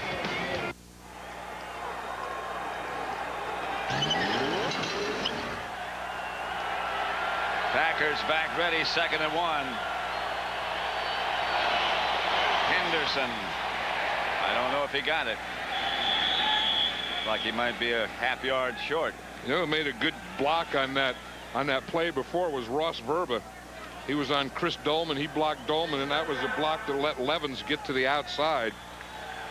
He's really been for a rookie, big old 78 down there at the bottom of the pile. Looked like he just hurt his right hand, but he's really been a steadying influence on this offensive line. You know, when he became the starter at left tackle, that kind of solidified that offensive line of the Green Bay Packers and made them a more complete offense than they had been before they put Ross Verba in there. They're going to measure again to see how close or how much the Packers need. You know, this field is a very heavy field, and it doesn't look like it may be on television, but it's pretty slippery down there, and these are tough things to do. I mean, these are tough things to dig in and get short yardage and goal lines. These are not as easy to block as it is on a dry field or on artificial turf. About 2 feet. Yeah, I wouldn't be surprised in this situation if he goes for it. I mean, last time he decided he was going to kick, and then he came back and went for the hard count. I wouldn't be surprised that he goes for it. It's third down. So you know he's going to go for it. He's going to go for it on third down, yeah. But I think once you get inside this situation, I think it is a 4-down situation for him. Well, I agree. And if he ever gets a short yardage again, I think, a 4th down short yardage, I think he would legitimately go for it. Far to Henderson, and Henderson gets the first down. Hit by Plummer. But he got inside the 25-yard line of San Francisco. Meantime, the clock continues to run. And that's what Mike Holmgren is thinking too, is to control the clock. You know, and you control the clock with your running game, with safe type passes, and you don't have to open up anything. Now you just want to keep your offense on the field and keep their defense their offense off the field. Barr looked as if he was trying to hand off to one of the two backs. They went right between them. And someone went the wrong way. And this will drive a coach crazy. Mike Holmgren was just getting to feel pretty good about things. They call a play, and then this happens. He turns to the left. He's looking to hand off the ball to the left. The back goes to the right, and then Brett Favre is just sitting there with it. Nobody to give it to. Watch, Dorsey Levens goes to the right. He was expecting Levens to go to his left, so then he just followed him around to the right. 2nd and 19. Kimura moves over and sets up on the right side. And Favre drops to throw it. Incomplete. Behind Henderson. Yeah, see, that changes everything. Now the 49ers can come in a pass rush, and now they get 3rd down. They can give the nickel. They can bring in Kevin Green. They can do all those types of things just because of a miscue by the Packers. Just, a back going the wrong way, because they were starting to control things. They were starting to control the clock. Then a guy goes the wrong way. Now they're in long position, and now they're going to get these big yardage downs. Watch this. It's going to hit Dana Stubblefield right in the head. That's not even getting a hand up for anything. That's just a low pass when you hit the defensive tackle in the head. Favre back to throw it. Lofts it deep. Caught or dropped.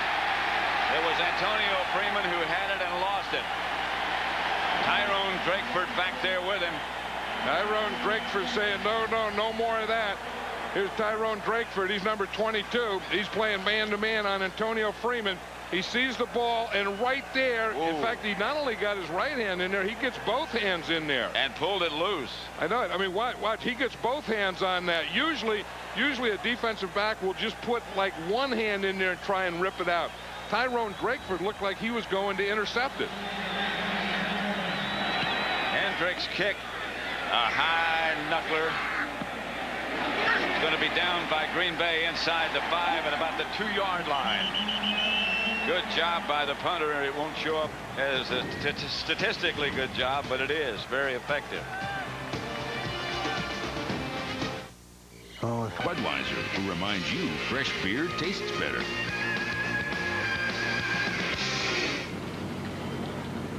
(13-3) in the NFC Championship game. The 49ers with Terry Kirby, the deep back. We have not seen Garrison Hurst in the second half. I don't see him down there in the sideline either. That's Kirby. behind the blocking of William Floyd out to about the 5. I don't know what's wrong with Antonio Freeman. He was the intended receiver when he got tangled up with Drakeford. Well, they're trying to stretch something out, and whether it's the leg or the back or whatever, he's been down there and working on stretching. You see, in fact, he got one of those boots that they stand on, yep. A stretching device. Yeah. His foot is up a little so that he can probably stretch the calf or the hamstring. 2nd and 6. Kirby. Terry Kirby moves it out close to first down yardage. You know, Garrison Hurst had a broken collarbone, and he'd been out. It had happened 6 weeks ago, and he was just cleared this week to play. In fact, he had a CT scan. There he is right there, and he doesn't look like he's going to be in there. I don't think he's been in the second half. No, he hasn't. And, you know, I wonder if something happened again to that collarbone, because you can see it's not just where they're putting Kirby in for him. It's a steady diet of Kirby. Clock continues to tick down the seconds. 3:35 left in the third quarter. First down by Terry Kirby. Gets some breathing room for the 49ers. And this is where, if you're going to run in the middle, you have to get big Gilbert Brown block. Now it's Chris Dahlman. He's the center. He gets a pretty good block there, and then Ray Brown comes down on him. So that's what they try and do. They try and get him, you know, engaged with the center, and then let the guard pick him off the center. 2nd and 5. Young fakes to Kirby. Gets the ball out to Stokes. Terrell Owens, beg your pardon. They're both about the same size, Stokes and Owens. Both big wide receivers. Yeah, and I think that we're going to have to see more of this, more of Steve Young. I mean, Steve Young, at some point, if the 49ers are going to win this game, Steve Young is going to have to take it over. And he's going to have to take it over by doing things like that, throwing the ball, bootlegging, and then sometimes just keeping the ball and running and just keep getting first down. First down, San Francisco.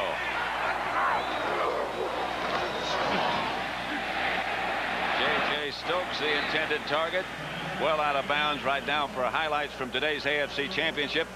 Let's go down to James Brown for a McDonald's game break. Pat, it was a painful learning experience for young quarterback Cordell Stewart, playing in his first AFC Championship game, forcing the ball into coverage, his 3rd pick of the day. He also had a fumble, and Denver upends Pittsburgh 24-21. Back upstairs to Pat and John. And in the NFC Championship game, only the 5th wild card team to advance to the Super Bowl, the Broncos. We'll see who plays them. William Floyd was the ball carrier. Did well to hang on. And we talked about the quickness of Brian Williams, and you saw at that time. I mean, Williams is just going to, as they start back here, he's just going to dart through. You see him right here? He just darts through, gets the penetration as they pull. He goes where the guy pulled from and came right in behind. 3rd and 14. The guards cleared, and he got there in a hurry. And that's where speed and quickness really help you. I know Ron Wolf was talking about Brian Williams the other day and saying that his 2 most improved players are Brian Williams and Antonio Freeman. Young to throw it. Flag on the play in the middle of the field. The pass is incomplete. Intended for a Wazake. And the flag was thrown in the area where Terrell Owens was.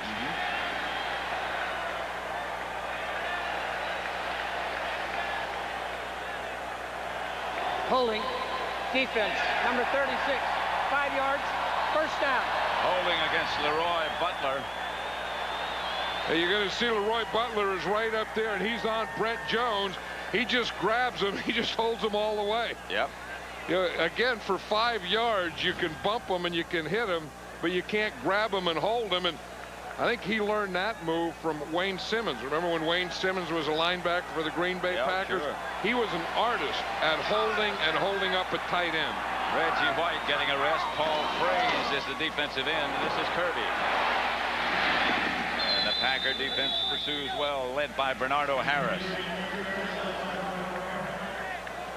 That's the thing. One of the things when you have a good defensive line, especially when Gilbert Brown is in there, a lot of times they'll double team, and then when they double team Gilbert Brown, they'll free up the linebackers. And that's what Fritz Shurmur's defense is all about, where linemen take 2 blocks and then free up linebackers like Bernardo Harris to make plays like that. Bob Kaversky in the middle of the Green Bay defense now. Bob Kaversky out of Navy. Right. Naval Academy. Second down and long. Young to throw. Has time. Brent Jones intended, and a flag on the play. He did. Indeed. Brian Williams held him. Well, Brent Jones is just a target to be held. You know, it was Leroy Butler who had held him the play before, and now it was Brian Williams holding, again, Brent Jones on that play. Interference. Defense, number 51. First down. Here's Brent Jones. He's standing up. He's split out a little. Brian Williams, again, has good speed, and he can cover a tight end. He doesn't have to grab him. Right. You see what they call? He just put that right hand and grabbed Brent Jones's jersey, and you saw the 8 kind of separate from the 4 on Brent Jones. First and 10. Young to throw it. Got away from one rusher. Dotson was in pursuit as Young threw it away. Owens, the intended receiver. You know, everyone always has thought over the years that Steve Young is a lot tougher when he scrambles, and then when he scrambles to his left, that he doesn't scramble, you know, and run to his right and throw as well as he does when he's running to his left. I don't think there's much doubt about that, as much as we've seen him. Yeah. I mean, that's when he, you know, all his big plays, it seemed like over the years that I could remember, his scrambling plays or running and throwing have always been out to his left, including the bootlegs, too. Second and 10. Gary Kirby gets a couple of yards. Reggie White. You know, like Ron Pitts was saying, he talked to Steve Mariucci at halftime, and, you know, that they wanted to stay with the run, and you can see that. I'm sure that's what Steve Mariucci, the head coach of the 49ers, who calls the plays. Both of these head coaches call their own plays, but they have to discipline themselves to keep calling runs, because any play caller, once they get away from the run and get to the pass, they have a tough time getting back to calling running plays. 3rd and 7. Kirby is the lone back. Young fakes quick, goes deep. Pass is knocked away, intended for Stokes, who couldn't come down with it. Good coverage. You can just look at that field, and especially on that side, Pat, that whole left side of the field over there is really slick. You can see the ball coming in the air. You can see the rain. And watch what happens to J.J. Stokes when he goes down. I mean, he jumps up there, and then once he gets down, that's all water and mud there.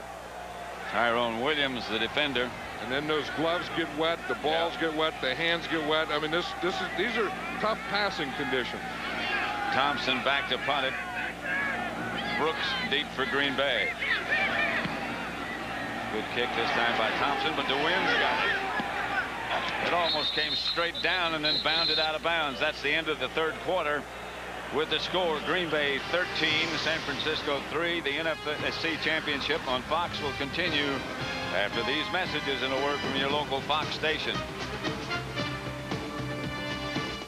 Has time. Levens has a blocker in front, and Dorsey Levens gets about 9, maybe got more. Way to play, Kenny. And now let's go down to the field and Ron Pitts. All right, Pat, the word on Garrison Hurst is there's nothing wrong with him physically. This is simply a coach's decision. He's on the sidelines. He's not in the game. Like we said, we haven't heard anything about he's injured. He's just not playing because the coaches don't want him to play right now. Back up to you, Pat. All right, Ron, thank you. I don't know why the coaches wouldn't want him to play right now if he's healthy. I mean, I would, you know, because Terry Kirby really doesn't have a burst to get to the outside and can't do some of the things that Garrison Hurst can do. And if Garrison Hurst is healthy, they need him in the game. That's Levens again. He has the first to the 35. Now, Dorsey Levens was saying yesterday the reason that he thinks that he gets stronger as the game goes on in the 3rd and 4th quarter is that he gets more patient. You know, that he starts to get a little tired, and then he'll let some of these blocks develop. I mean, you see Frankie Winters getting a block in there, holding things, Aaron Taylor getting his block, and then he'll wait for those things to happen, be patient, and then get in there behind him. 1st and 10. Favre to throw it. Maybe Favre to run it. Taken down from behind by Tim McDonald. Yep, that's the old 8-man up. We talked about both teams doing that a lot, because when you start running, you got to get some help, and you got to get the 8th guy up. The 8th guy always being the safety. Watch number 46, Tim McDonald. Again, he times it perfectly. Instead of the run, in fact, he ran right into the hole that they were faking. They were faking into the 4 hole. Tim McDonald blitzed into the 4 hole. It was a play pass. He went right beyond the runners and into Brett Favre. Second, they need 13 for a first. Brooks was the man in motion.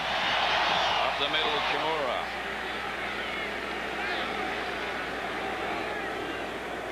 You know, one thing that the Packers do a lot of things well. That's why they're world champions, but they really protect the ball well. I mean, you know, their pass receivers, when they catch the ball, they give it their runners, Dorsey Levens, you know, Brett Favre just doesn't give it away. And the 49ers need a takeaway, and the Packers aren't in a mode to give them a giveaway. 3rd down. About 5. Look for Mays. Flag on the play. I think it was Earl Dotson again. Yep, and I think that was Kevin Green was on him. Kevin Green, the pass rusher, lines up and again makes a little move, but doesn't go into neutral zone, and Earl Dotson jumps. False start offense, number 72 prior to the snap. 5 yards, still 3rd down. That's at least Earl Dotson's 3rd one, but watch Kevin Green here. He gives him a little move, and I think, see, when he moves right there, that's what Earl Dotson reacts to. In fact, Earl Dotson was looking out at Kevin Green, watching him all the way, because that's the guy he has to block in pass protection. And you know he has great respect for Kevin Green's speed around the corner. And that's where Kevin Green is going to be. I mean, he's going to line up wide like he is here and just try and go right around Earl Dotson.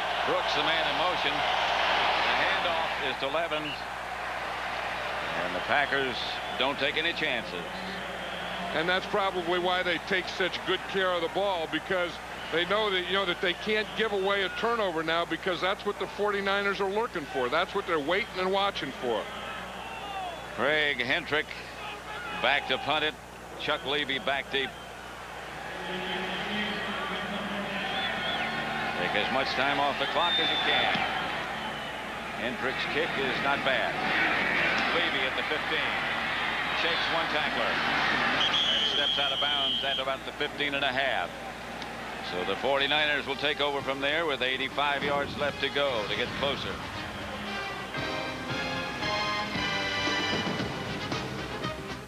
He was their Fox. Our Budweiser game summary. Turnovers, one big one by the 49ers led to Green Bay's only touchdown. Favre is 15 out of 25, one touchdown to Freeman. And the winner, of course, plays Denver in Super Bowl 32. Yeah, this is what you get when you're a quarterback, Pat, and you're the 3-time MVP. You get 2 guys cleaning you. One guy gets each arm, and one guy that's cleaning there, right there, that's Steve Bono, the backup quarterback. Bono, who of course played here for San Francisco and then went to Kansas City and now rejoins Mike Holmgren in Green Bay. Here's Steve Young back to throw, gets it outside to Kirby.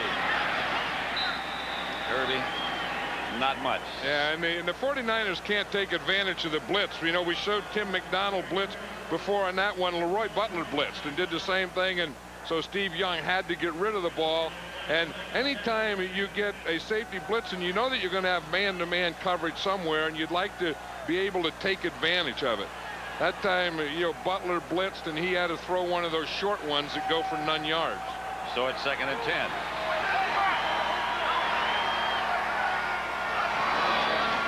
Young back to throw. Here comes the blitz, and Young is going to be taken down by the blitzing Bernardo Harris.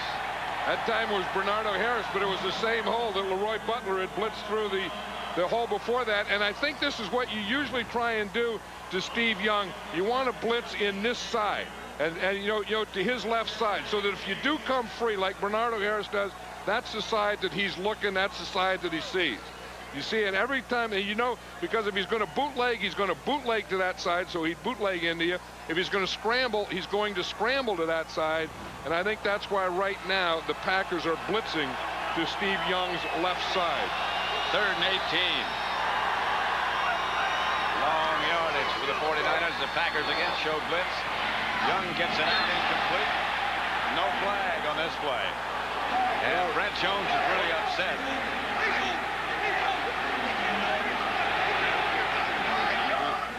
It's not going to do any good. Eugene Robinson is in there telling him it's not true, but it doesn't make any difference. An official's not going to change at this point. Here's Brent Jones right here. You see him coming off the line. Right there, Leroy Butler hits him. I think maybe he does grab him a little in there. Big protest by Brent Jones. He's still protesting. Yep. You know, last week Brent Jones took a hit and cut his tongue, and he had to have stitches in his tongue during the game. Another poor kick. Bounces to Brooks. Brooks fields it and gets to the 34-yard line of San Francisco. Packers take over in great shape. They lead by 10. Nike Play Core presents Championship game led by Green Bay 13-3. And look at the average starting field position this half. Well, yesterday Mike Holmgren was saying how important that was going to be, and you can see what it's been for the Packers and against the 49ers this second half. Dorsey Levens gets to about the 32, tripped up by Chris Dolman. Again, the Green Bay Packers are thinking of, you know, everything's slowing everything up. Yep. You know, I mean, just taking the time, let that clock go, because the 49ers need 2 scores. And at some point, they're going to start, you know, having an urgency about getting the ball back. And they just want to play keep away here for a while as they're getting first downs and as they're getting another score. I mean, another score could put this game away. 2nd and 8.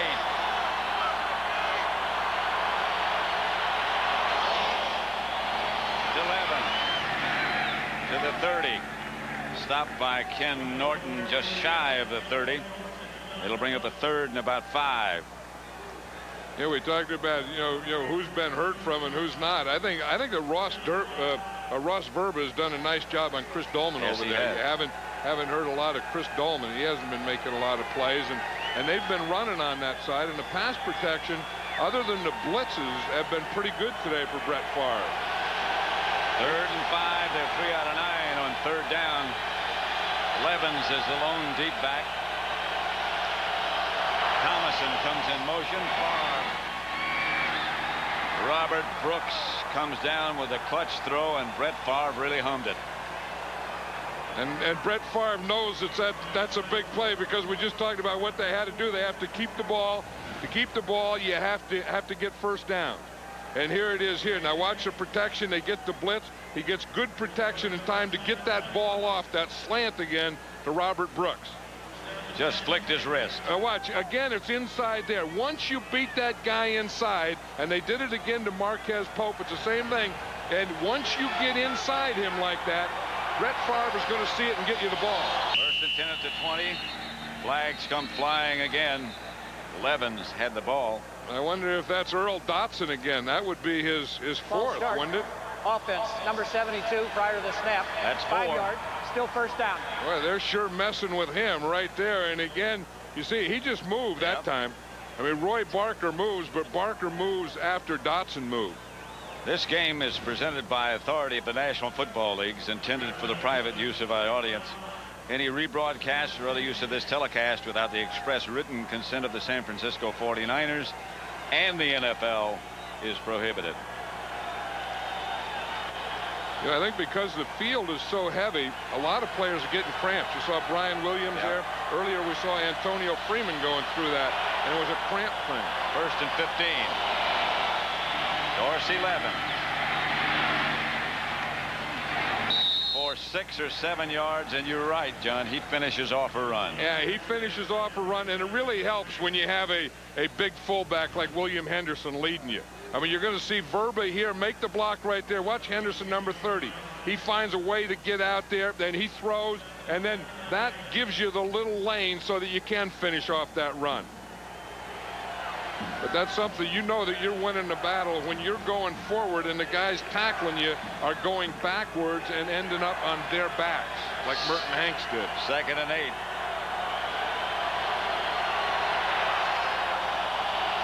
Levens again.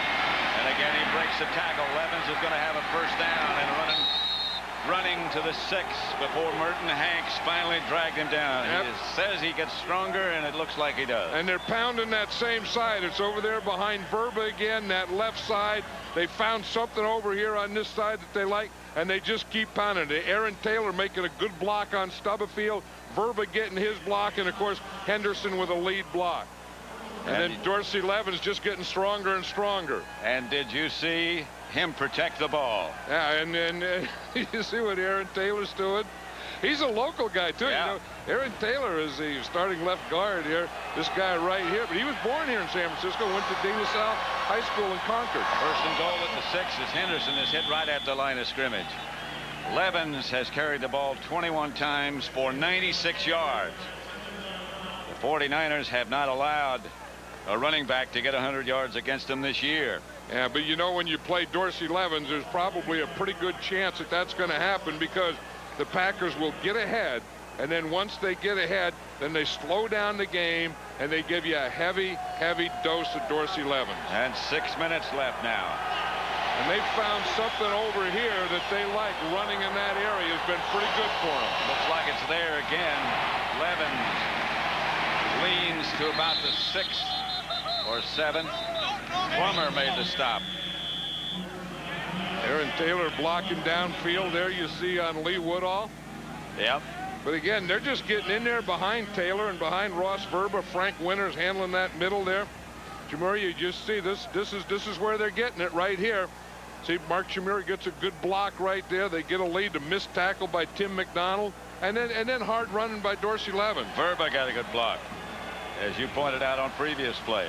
I think Verba's been getting a lot of good blocks all day. Favre is headed for the sideline. There's Ross Verba. He was their #1 draft choice. Didn't come to training camp, held out. But since he's been installed at left tackle, they've been a better team. Yeah, and after he did come to training camp, he got in a fight in training camp every day. Yeah. And that same thing occurred in college, so I hear.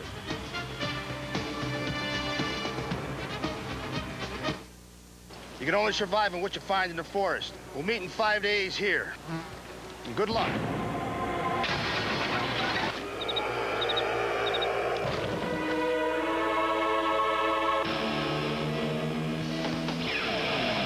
The Honda CR-V has its own picnic table, waterproof storage compartment, and 2 power outlets. For those times when you have to rough it. I love nature.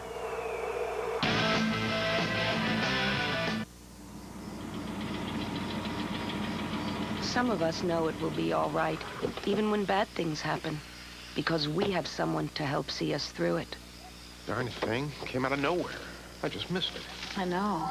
What do we do? I mean, should we just leave? They'll be fine. Now, keep your eyes peeled.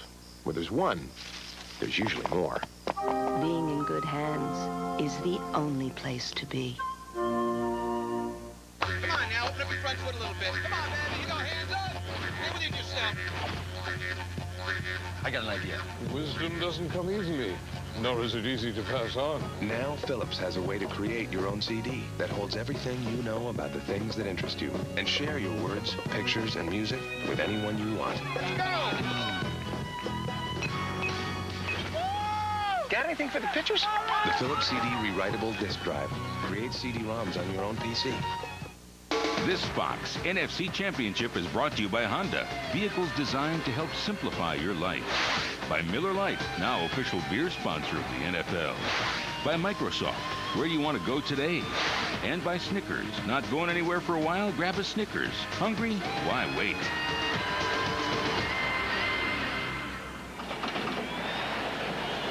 A soggy day in San Francisco. You know, when I was a kid, Pat, I always wanted to be that guy that drove that thing, that cable car. And you see what he was getting ready to do there is you turn it around on that turning thing. I always wanted to be that guy that did that. Never happened, huh? No. Favre incomplete. Intended for Shimura. Did you hear that flop in the end zone? It sounded like a fish flopping on the ground. Watch Shimura. He's gonna come in here, and they both go down. He and Rod Woodson. The ball's outside, but that was a heck of a mud flop. A good slide. Watch Antonio Freeman up here upside. It looks like he's getting a cramp in there. You see how at the end of the play that left leg of his just cramped up again. 25 yards out. And the field goal is good by Longwell. 16-3 now. The Packers lead with 5:04 left. How do you catch an evil? What goes around really goes around. That passes from person to person. Beware my wrath. By touch. Put the gun down! I'm a detective. My work is based upon evidence. They can only survive in the bodies of others. Haven't you done enough? Denzel Washington, John Goodman, Donald Sutherland. Leave my family alone. Fallen. But I'm still having fun. Rated R. Starts Friday, January 16th. I believe in the power of the beer vendor. That one man with one beer born in the Rockies can refresh thousands. I believe in the perfect pour. Frost Brewing. Cold beer, warm heart. I believe that the three most important words on earth are hay, beer, man. That if a vendor can't get you your Coors Light at its ultimate refreshment level, it's a darn shame. And I believe in comfortable shoes.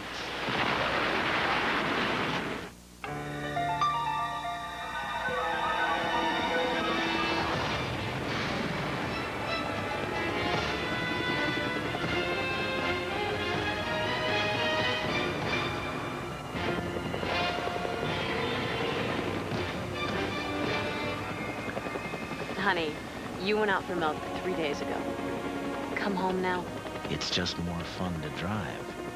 The all-new Accord from Honda. It's the greatest disaster since the Titanic. I wonder how that happened. Come on, Jerky. Just call yourself the king of the jungle. On a brand new Simpsons tonight. Back at the NFC Championship game, Green Bay 16, San Francisco 3. 5:04 left to play. You know, the 49ers in this second half have only had 8 net yards passing. That's hard to win many. No, and this Green Bay Packer defense and Fritz Shermer has come up with a heck of a scheme. When you can hold the 49ers to that and only 3 points, you've done a job on defense. Levy downs it in the end zone. 16-3 Green Bay.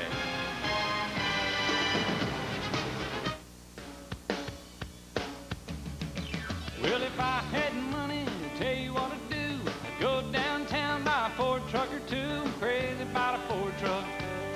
Lord, I'm crazy about a Ford truck. I'm gonna buy me a Ford truck and cruise it up and down the road. I'm gonna buy me a Ford truck and cruise it up and down the road. For the last 50 years, there's only been one truck built Ford tough. Phone Patrol from 1-800-COLLECT. Attention citizens, I've got big news. 1-800-COLLECT is now 10 cents a minute every evening. Whoa, 10 cents a minute, that's cheap. Yep, 1-800-COLLECT, you'll save so much you can buy a new hairstyle, Sonny. I never thought collect calling could be so inexpensive. Isn't saving money fun? 1-800-COLLECT, 10 cents a minute every evening, all week long. So, where do you find America's favorite fries? Did somebody say McDonald's?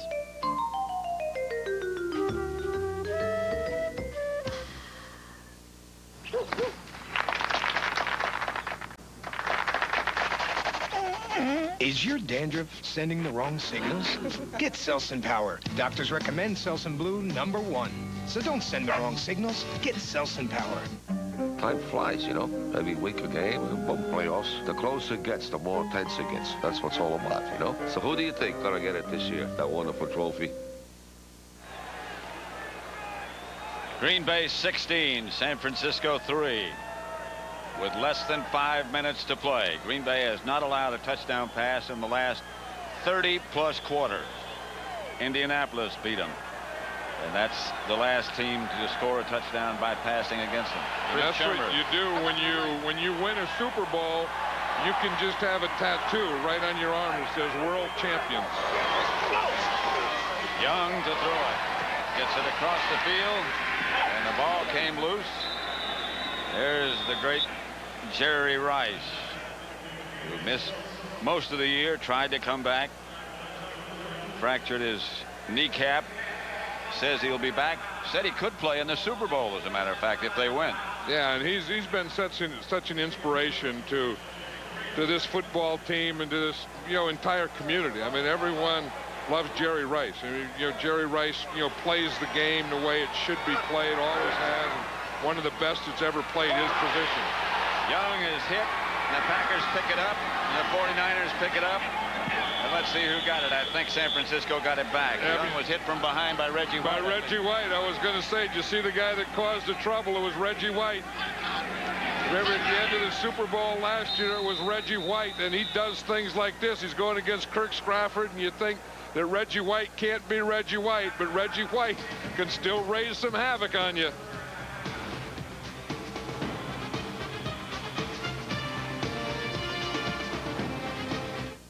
Rocks.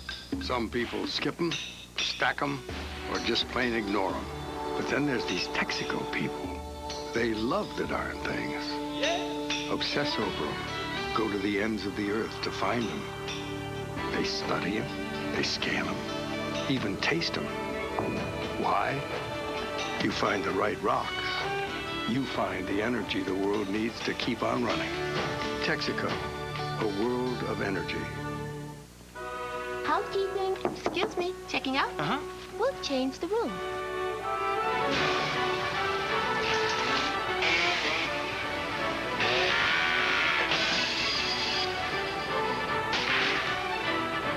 Holiday Inn hotels are undergoing a billion-dollar renovation to make every Holiday Inn as good as the best Holiday Inn.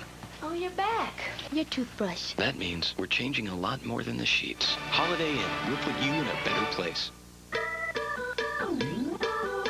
There are over 3 million people who count on Ford Taurus because Taurus has proven itself over 100 billion real-world miles and offers a Duratec engine built to go 100,000 miles before a tune-up.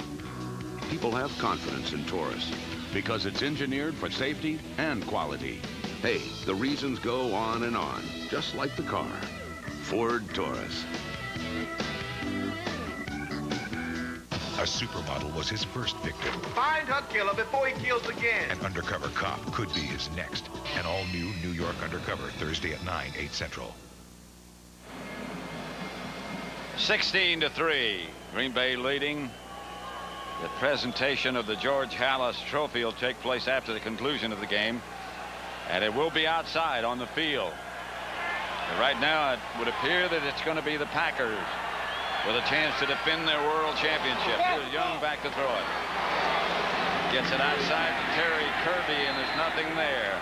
That's one of those you wonder why passes. Yeah, you wonder why, and part of it is defense. And, we talked about the job that Fritz Shermer has done.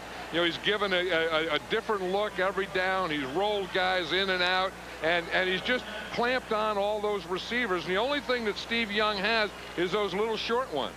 And that's, and he's been able to, and as the game has gone on, and maybe it's weather, but I think a big part of his defense, too, his passes have become shorter and shorter. 4th and 11. Young retreats. White around the corner, force him to step up, and down he goes. Keith McKenzie took him down. Reggie White made him take that step forward. Yep, and Seth Joyner was in there, too, in the ground. And this is one of these guys, Seth Joyner, that's been in football forever and has said that, that he came to the Green Bay Packers to get into the Super Bowl, and Seth Joyner's going to be going to a Super Bowl this year. 49ers have 2 timeouts left. There's Seth Joyner. He's wanted to be here for so many years and so bad, and remember the years he played with the Philadelphia Eagles and then Arizona, and Reggie White was instrumental in bringing him here to Green Bay or to Green Bay, and He said it's all about getting to a Super Bowl, winning a Super Bowl, and getting a ring. Favre has Levens behind him, and he gives the ball to Dorsey Levens, who hammers down inside the 5. He should be getting close to 100. You know, and this is what postseason football is all about. You look at Green Bay's defense. They've allowed 492 yards.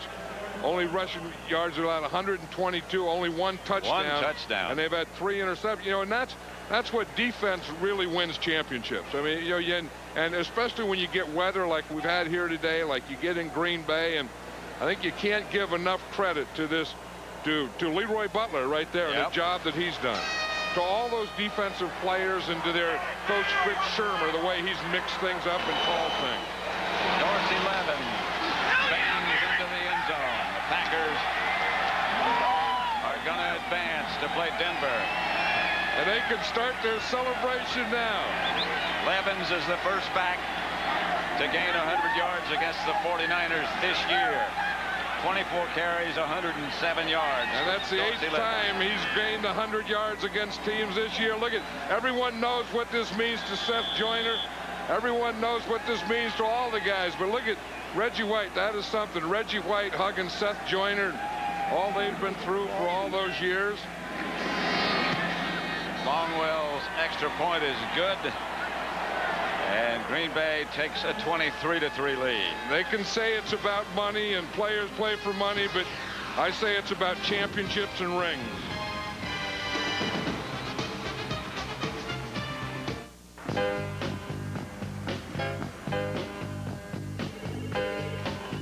Every day I give 100%. Because I have to. And because I want to. So far, it's been worth it. America's favorite car, the 1998 Camry.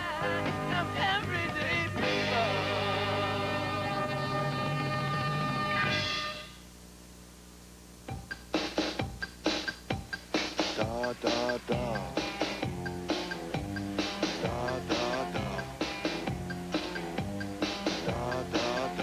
It's the annual football tradition, and next Sunday it is back. The blockbuster 15th annual All-Madden team next Sunday at 3 Eastern, 2 Central, 4 Pacific. Check your local listings for the start time in your area.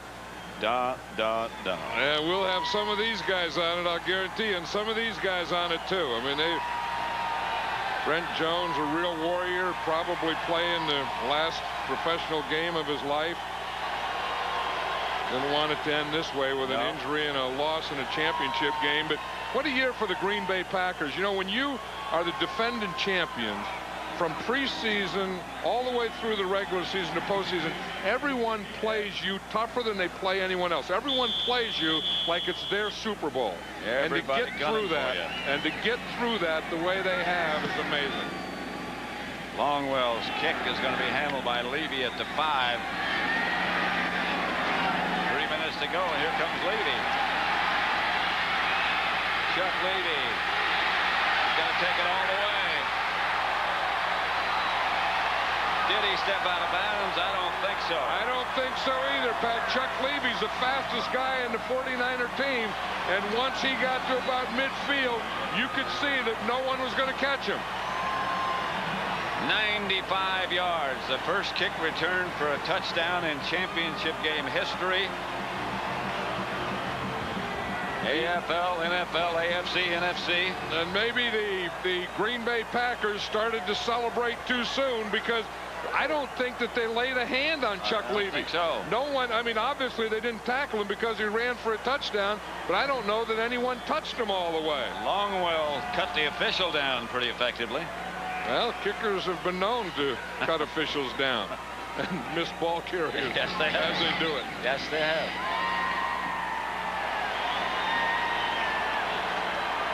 Here it comes. Ryan Longwell right there. I mean, he missed Levy by 5 yards. The only thing he could hit was an official. But now we have some excitement here at the end, because the 49ers still need a couple of scores, but at least we're going to get a onside kick in the slot. Sure. And who knows what's going to happen to the ball. in this kind of field, in this kind of condition. Well, you see, that last touchdown was big. You know, the 49ers, they went for it on 4th down. Had they not, and Green Bay not gotten that score, and then the Packers, you know, then they probably wouldn't have kicked off to them. But, you know, if they could have got a score, they were within 2 scores. But then when the Packers scored, then it was 3 scores. So now that makes it 2 scores still. That makes sense. Yeah, it makes sense. But there's 2 minutes, 52 seconds to go, and the 49ers have to get 2 scores. So obviously we're going to get an onside kick here. Special teams coach.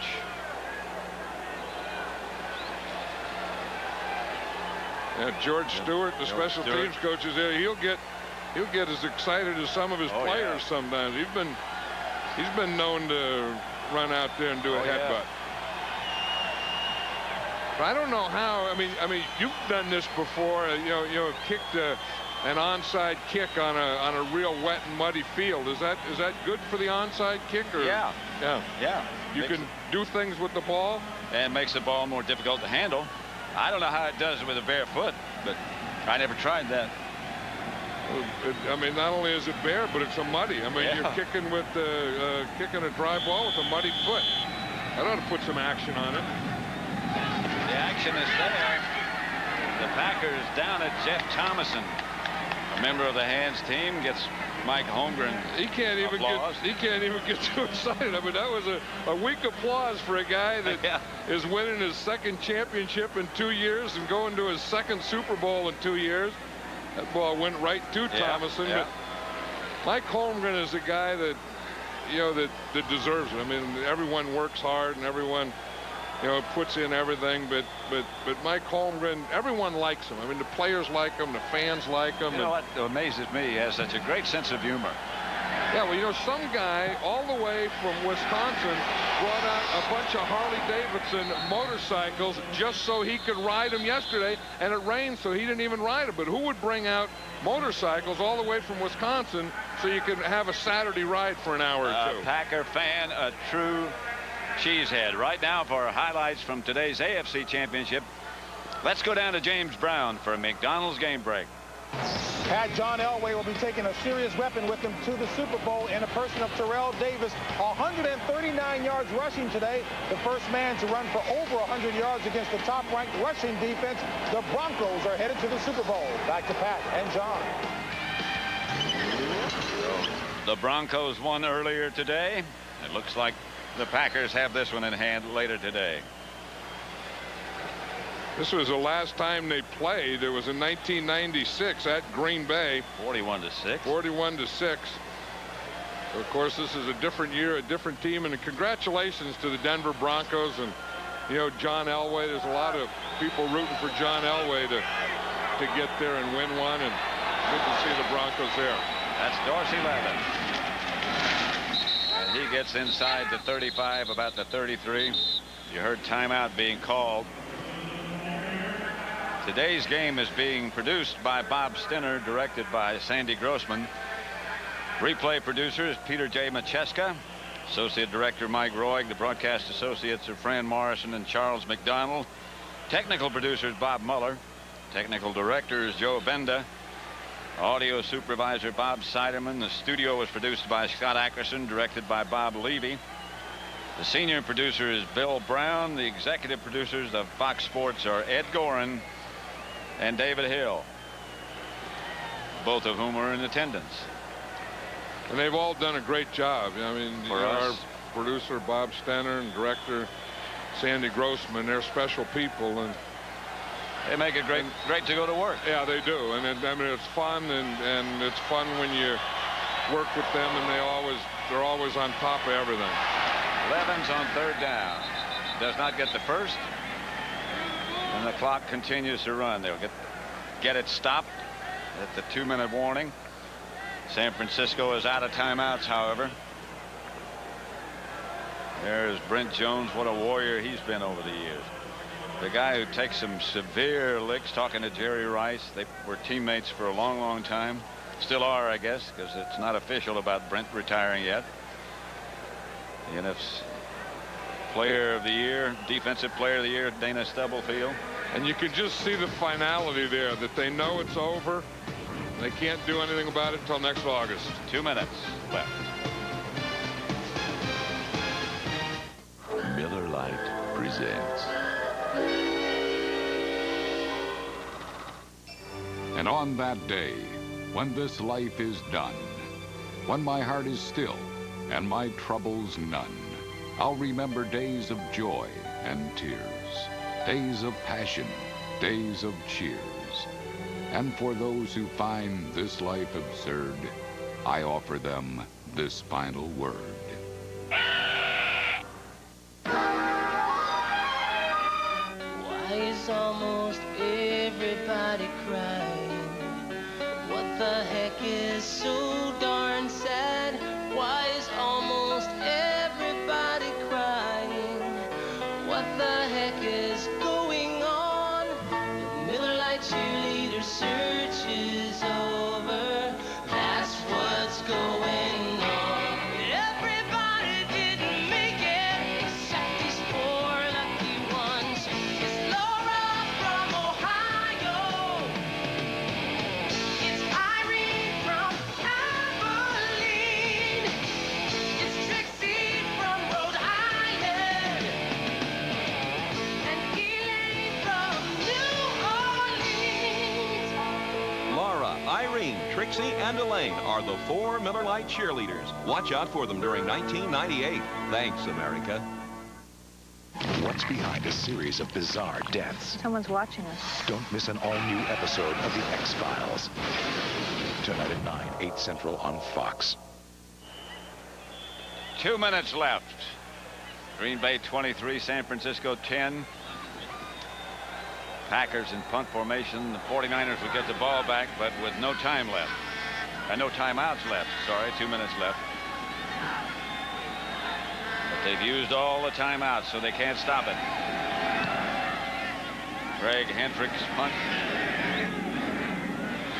Bounds down to about the 7. And the 49ers will have a long way to go. Next Sunday, World War III will be fought on ice. Don't miss Canada's Wayne Gretzky and America's John LeClair when they lead the best players from North America against the world in an Olympic preview. Don't miss the NHL All-Star Game live from Vancouver on Sunday at 4 Eastern, 1 Pacific, right here on Fox. You know, this is tough what the 49ers go through too, because you know, I've been in a number of these games and I've lost championship games, and it's, you really work like heck to get here, and you've done a lot. You won a lot of games to get here.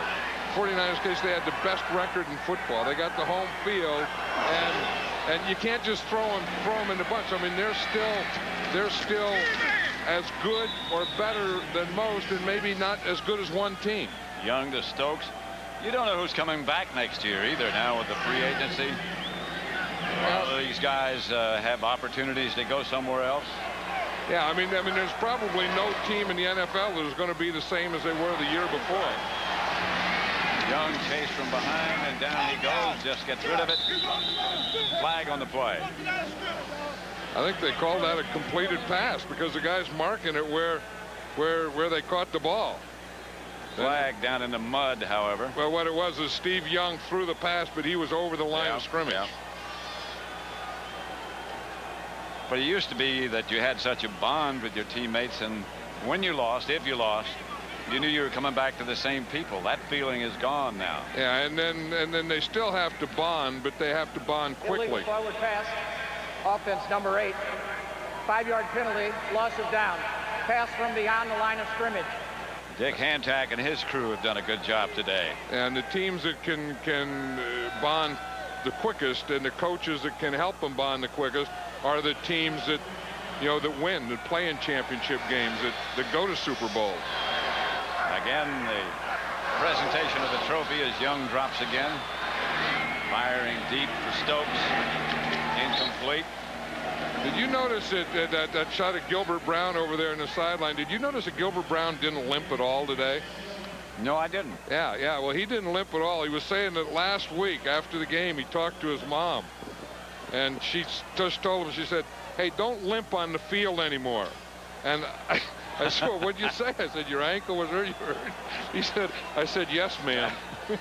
And Gilbert Brown did not limp. I watched him today, Pat. Gilbert Brown did not limp today. Talk about discipline and how important it is on a football team, no matter where you are, what level you are. But when they talk about discipline, they always go back to Mom. And Mom is still boss. Yeah. Young up the middle part. Wayzake made the reception. You know, and I wonder if that rubber band on Brett Favre's right arm is going to hold up. His daughter gave it to him before the season, told him to wear it for good luck. And he's worn it all season. 49er player Wayzake is down. He had a bad knee. There's some question about whether he'd be able to play or not during the week. And in fact, Steve Mariucci said to us Friday, if he doesn't run better today than he did yesterday, he won't play. He won't even be active. And he ran pretty well on that Friday practice when we were there. Don't forget to stick with us when the game is over. The NASDAQ stock market post-game report with J.B. Terry, Howie, and Ronnie. The presentation will be on the field, believe it or not, this muddy field, the Hallis Trophy presentation. And our boys who have stayed behind the cover, undercover, will have a chance to come out and get wet. Well, and they should. And then again, Brett Favre, you know that rubber band on his right wrist, Brett Favre, he had that tied together yesterday. Yeah. And he said, I can just, and it was funny. And you know, when you think like a winner, and we were talking about that rubber band, he said, you know, he said it just has to get me through 8 quarters. So he wasn't thinking about today's game. He was thinking about it has to get me through this game and the Super Bowl. You look at him in uniform, the things he does. You know how big he is?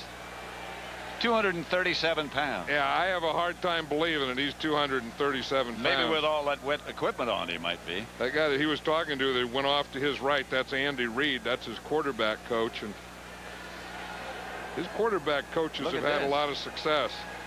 I thought Antonio Freeman was limping around. He had cramps and he was stretching. And when you win a championship, you can start dancing. There's a whole bag of donuts. He got that cap on already. Dorsey Levens. Bag of donuts. Frank Winters. Yeah, he was saying when he played with one team, he didn't talk to anyone. He said with the Packers, he said everyone's a friend. Tell you what, you joke about him a lot. Brett Favre jokes about him a lot, mocks him a lot, but he's a heck of a player. Well, he is a heck of a player. And at one time, I remember Brett Favre saying there was on offense, if there was anyone that he could least afford to miss, anyone he could least afford to lose on that team, it would be Frank Winters. Big Gilbert, he'll fill up the picture, won't he? Well, and he'll stop the run. And, you know, it's going to be an interesting thing when you talk about Terrell Davis running and then getting Big Gilbert Brown blocked to run. Young's pass goes through the hands of Stokes. Brent Jones still there. Yep, and he only has a couple plays left in his career, and he wants to play them. And you know, the finality about that is that you play all your life. I mean, you start when you're 8 or 9 or 10, then you play through grammar school, then high school, and then college, and then pros, and you've had a season every year all your life. And then you go to a point that next year you're not going to have a season, and that is tough to take. He's still there on 3rd and 10. Young's pass incomplete. Nearly intercepted by Seth Joyner. Now, Seth Joyner is having fun. Yeah. Look, you see him laugh. I mean, I know that. I mean, when you know that you've never been to a Super Bowl and you want to do all your life. Finally. Yeah, and you're playing out there. It's the end of the game, and you're diving and you're sliding in mud, and you're dirty and you're wet, and things are smelling out there and stuff. It doesn't get any better than this. Right. It doesn't get any better than this right now for number 54. I'll guarantee you. 4th down for the 49ers. Stokes will get the first, so they'll keep the ball as he steps out of bounds and stops the clock. Grabs a towel over on the sideline. Brett Favre, they already had the caps made up. Brett Where's Favre. the rubber band? It's on the other arm, isn't it? No, that's on the There, right there hand. it is, It's right there. Yeah, There it is. Yeah, you can see it right there in his right hand. In fact, he has knots in there. Yeah. You can see it right up there. Got one on both arms. Yeah. He has one on both, but the one on the right is the one that's starting to wear up. That's the one that he had to tie knots in. Young chase. Down goes the ball, but it'll belong to the 49ers. They scramble for it. Keith McKenzie chased Young down. McKenzie's come on and had a couple of strong games here at the end. Yeah, remember last week after Gabe Wilkins got hurt, McKenzie came in and got some pass rushes. I'll tell you, as great as it feels to win, and the Green Bay Packers, I'll tell you, it's equally as tough to lose these things. These are tough because there's nothing you can do about it. You know, there's no next game or whatever. But on this side, this is why you coach. This is why Mike Holmgren coaches. And again, the presentation will take place when this is over as the players on the field start to shake hands now. This is why the players play. This is why Seth Joyner comes back. This is why they rehab. This is why they lift weights. To get to this point right now, to be wearing a white jersey. Brett Favre looking for Steve Young, I think. Reggie White.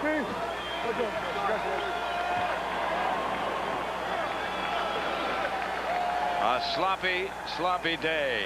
But it has to feel so good for Mike Holmgren to not only get back to another Super Bowl, but to win it here in his hometown. A chance to defend. And as you said before, John, when you're the defending world champions, everybody plays their best.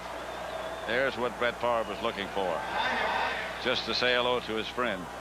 Two of the biggest competitors in this league, Steve Young and Brett Favre. Two guys that know how to play this game and know there's only one way to play this game. All out. Give everything you have. And you know, Brent Jones probably knowing it's the last time he'll have that jersey on and probably not wanting to take it off, probably not wanting to leave the field. You know, want to be the last guy off. Want to be the last guy to take the jersey off in the locker room. You know, because it's Gary the last Plummer time you're going to do it. Could be the last for him, although he says he wants to come back. He said he was going to retire, and then he said he wants to come back. So again, a reminder to stay with us because the presentation of the Hallis Trophy, emblematic of the NFC Championship, is coming up down on the field. This play of the game brought to you by Energizer. And again, it's the only Green Bay touchdown of the day. I beg your pardon, Levin's got one late, but this was the first one. Yep, and it was, again, Antonio Freeman, first of all, getting inside Marquez Pope, then making a good run against the grain.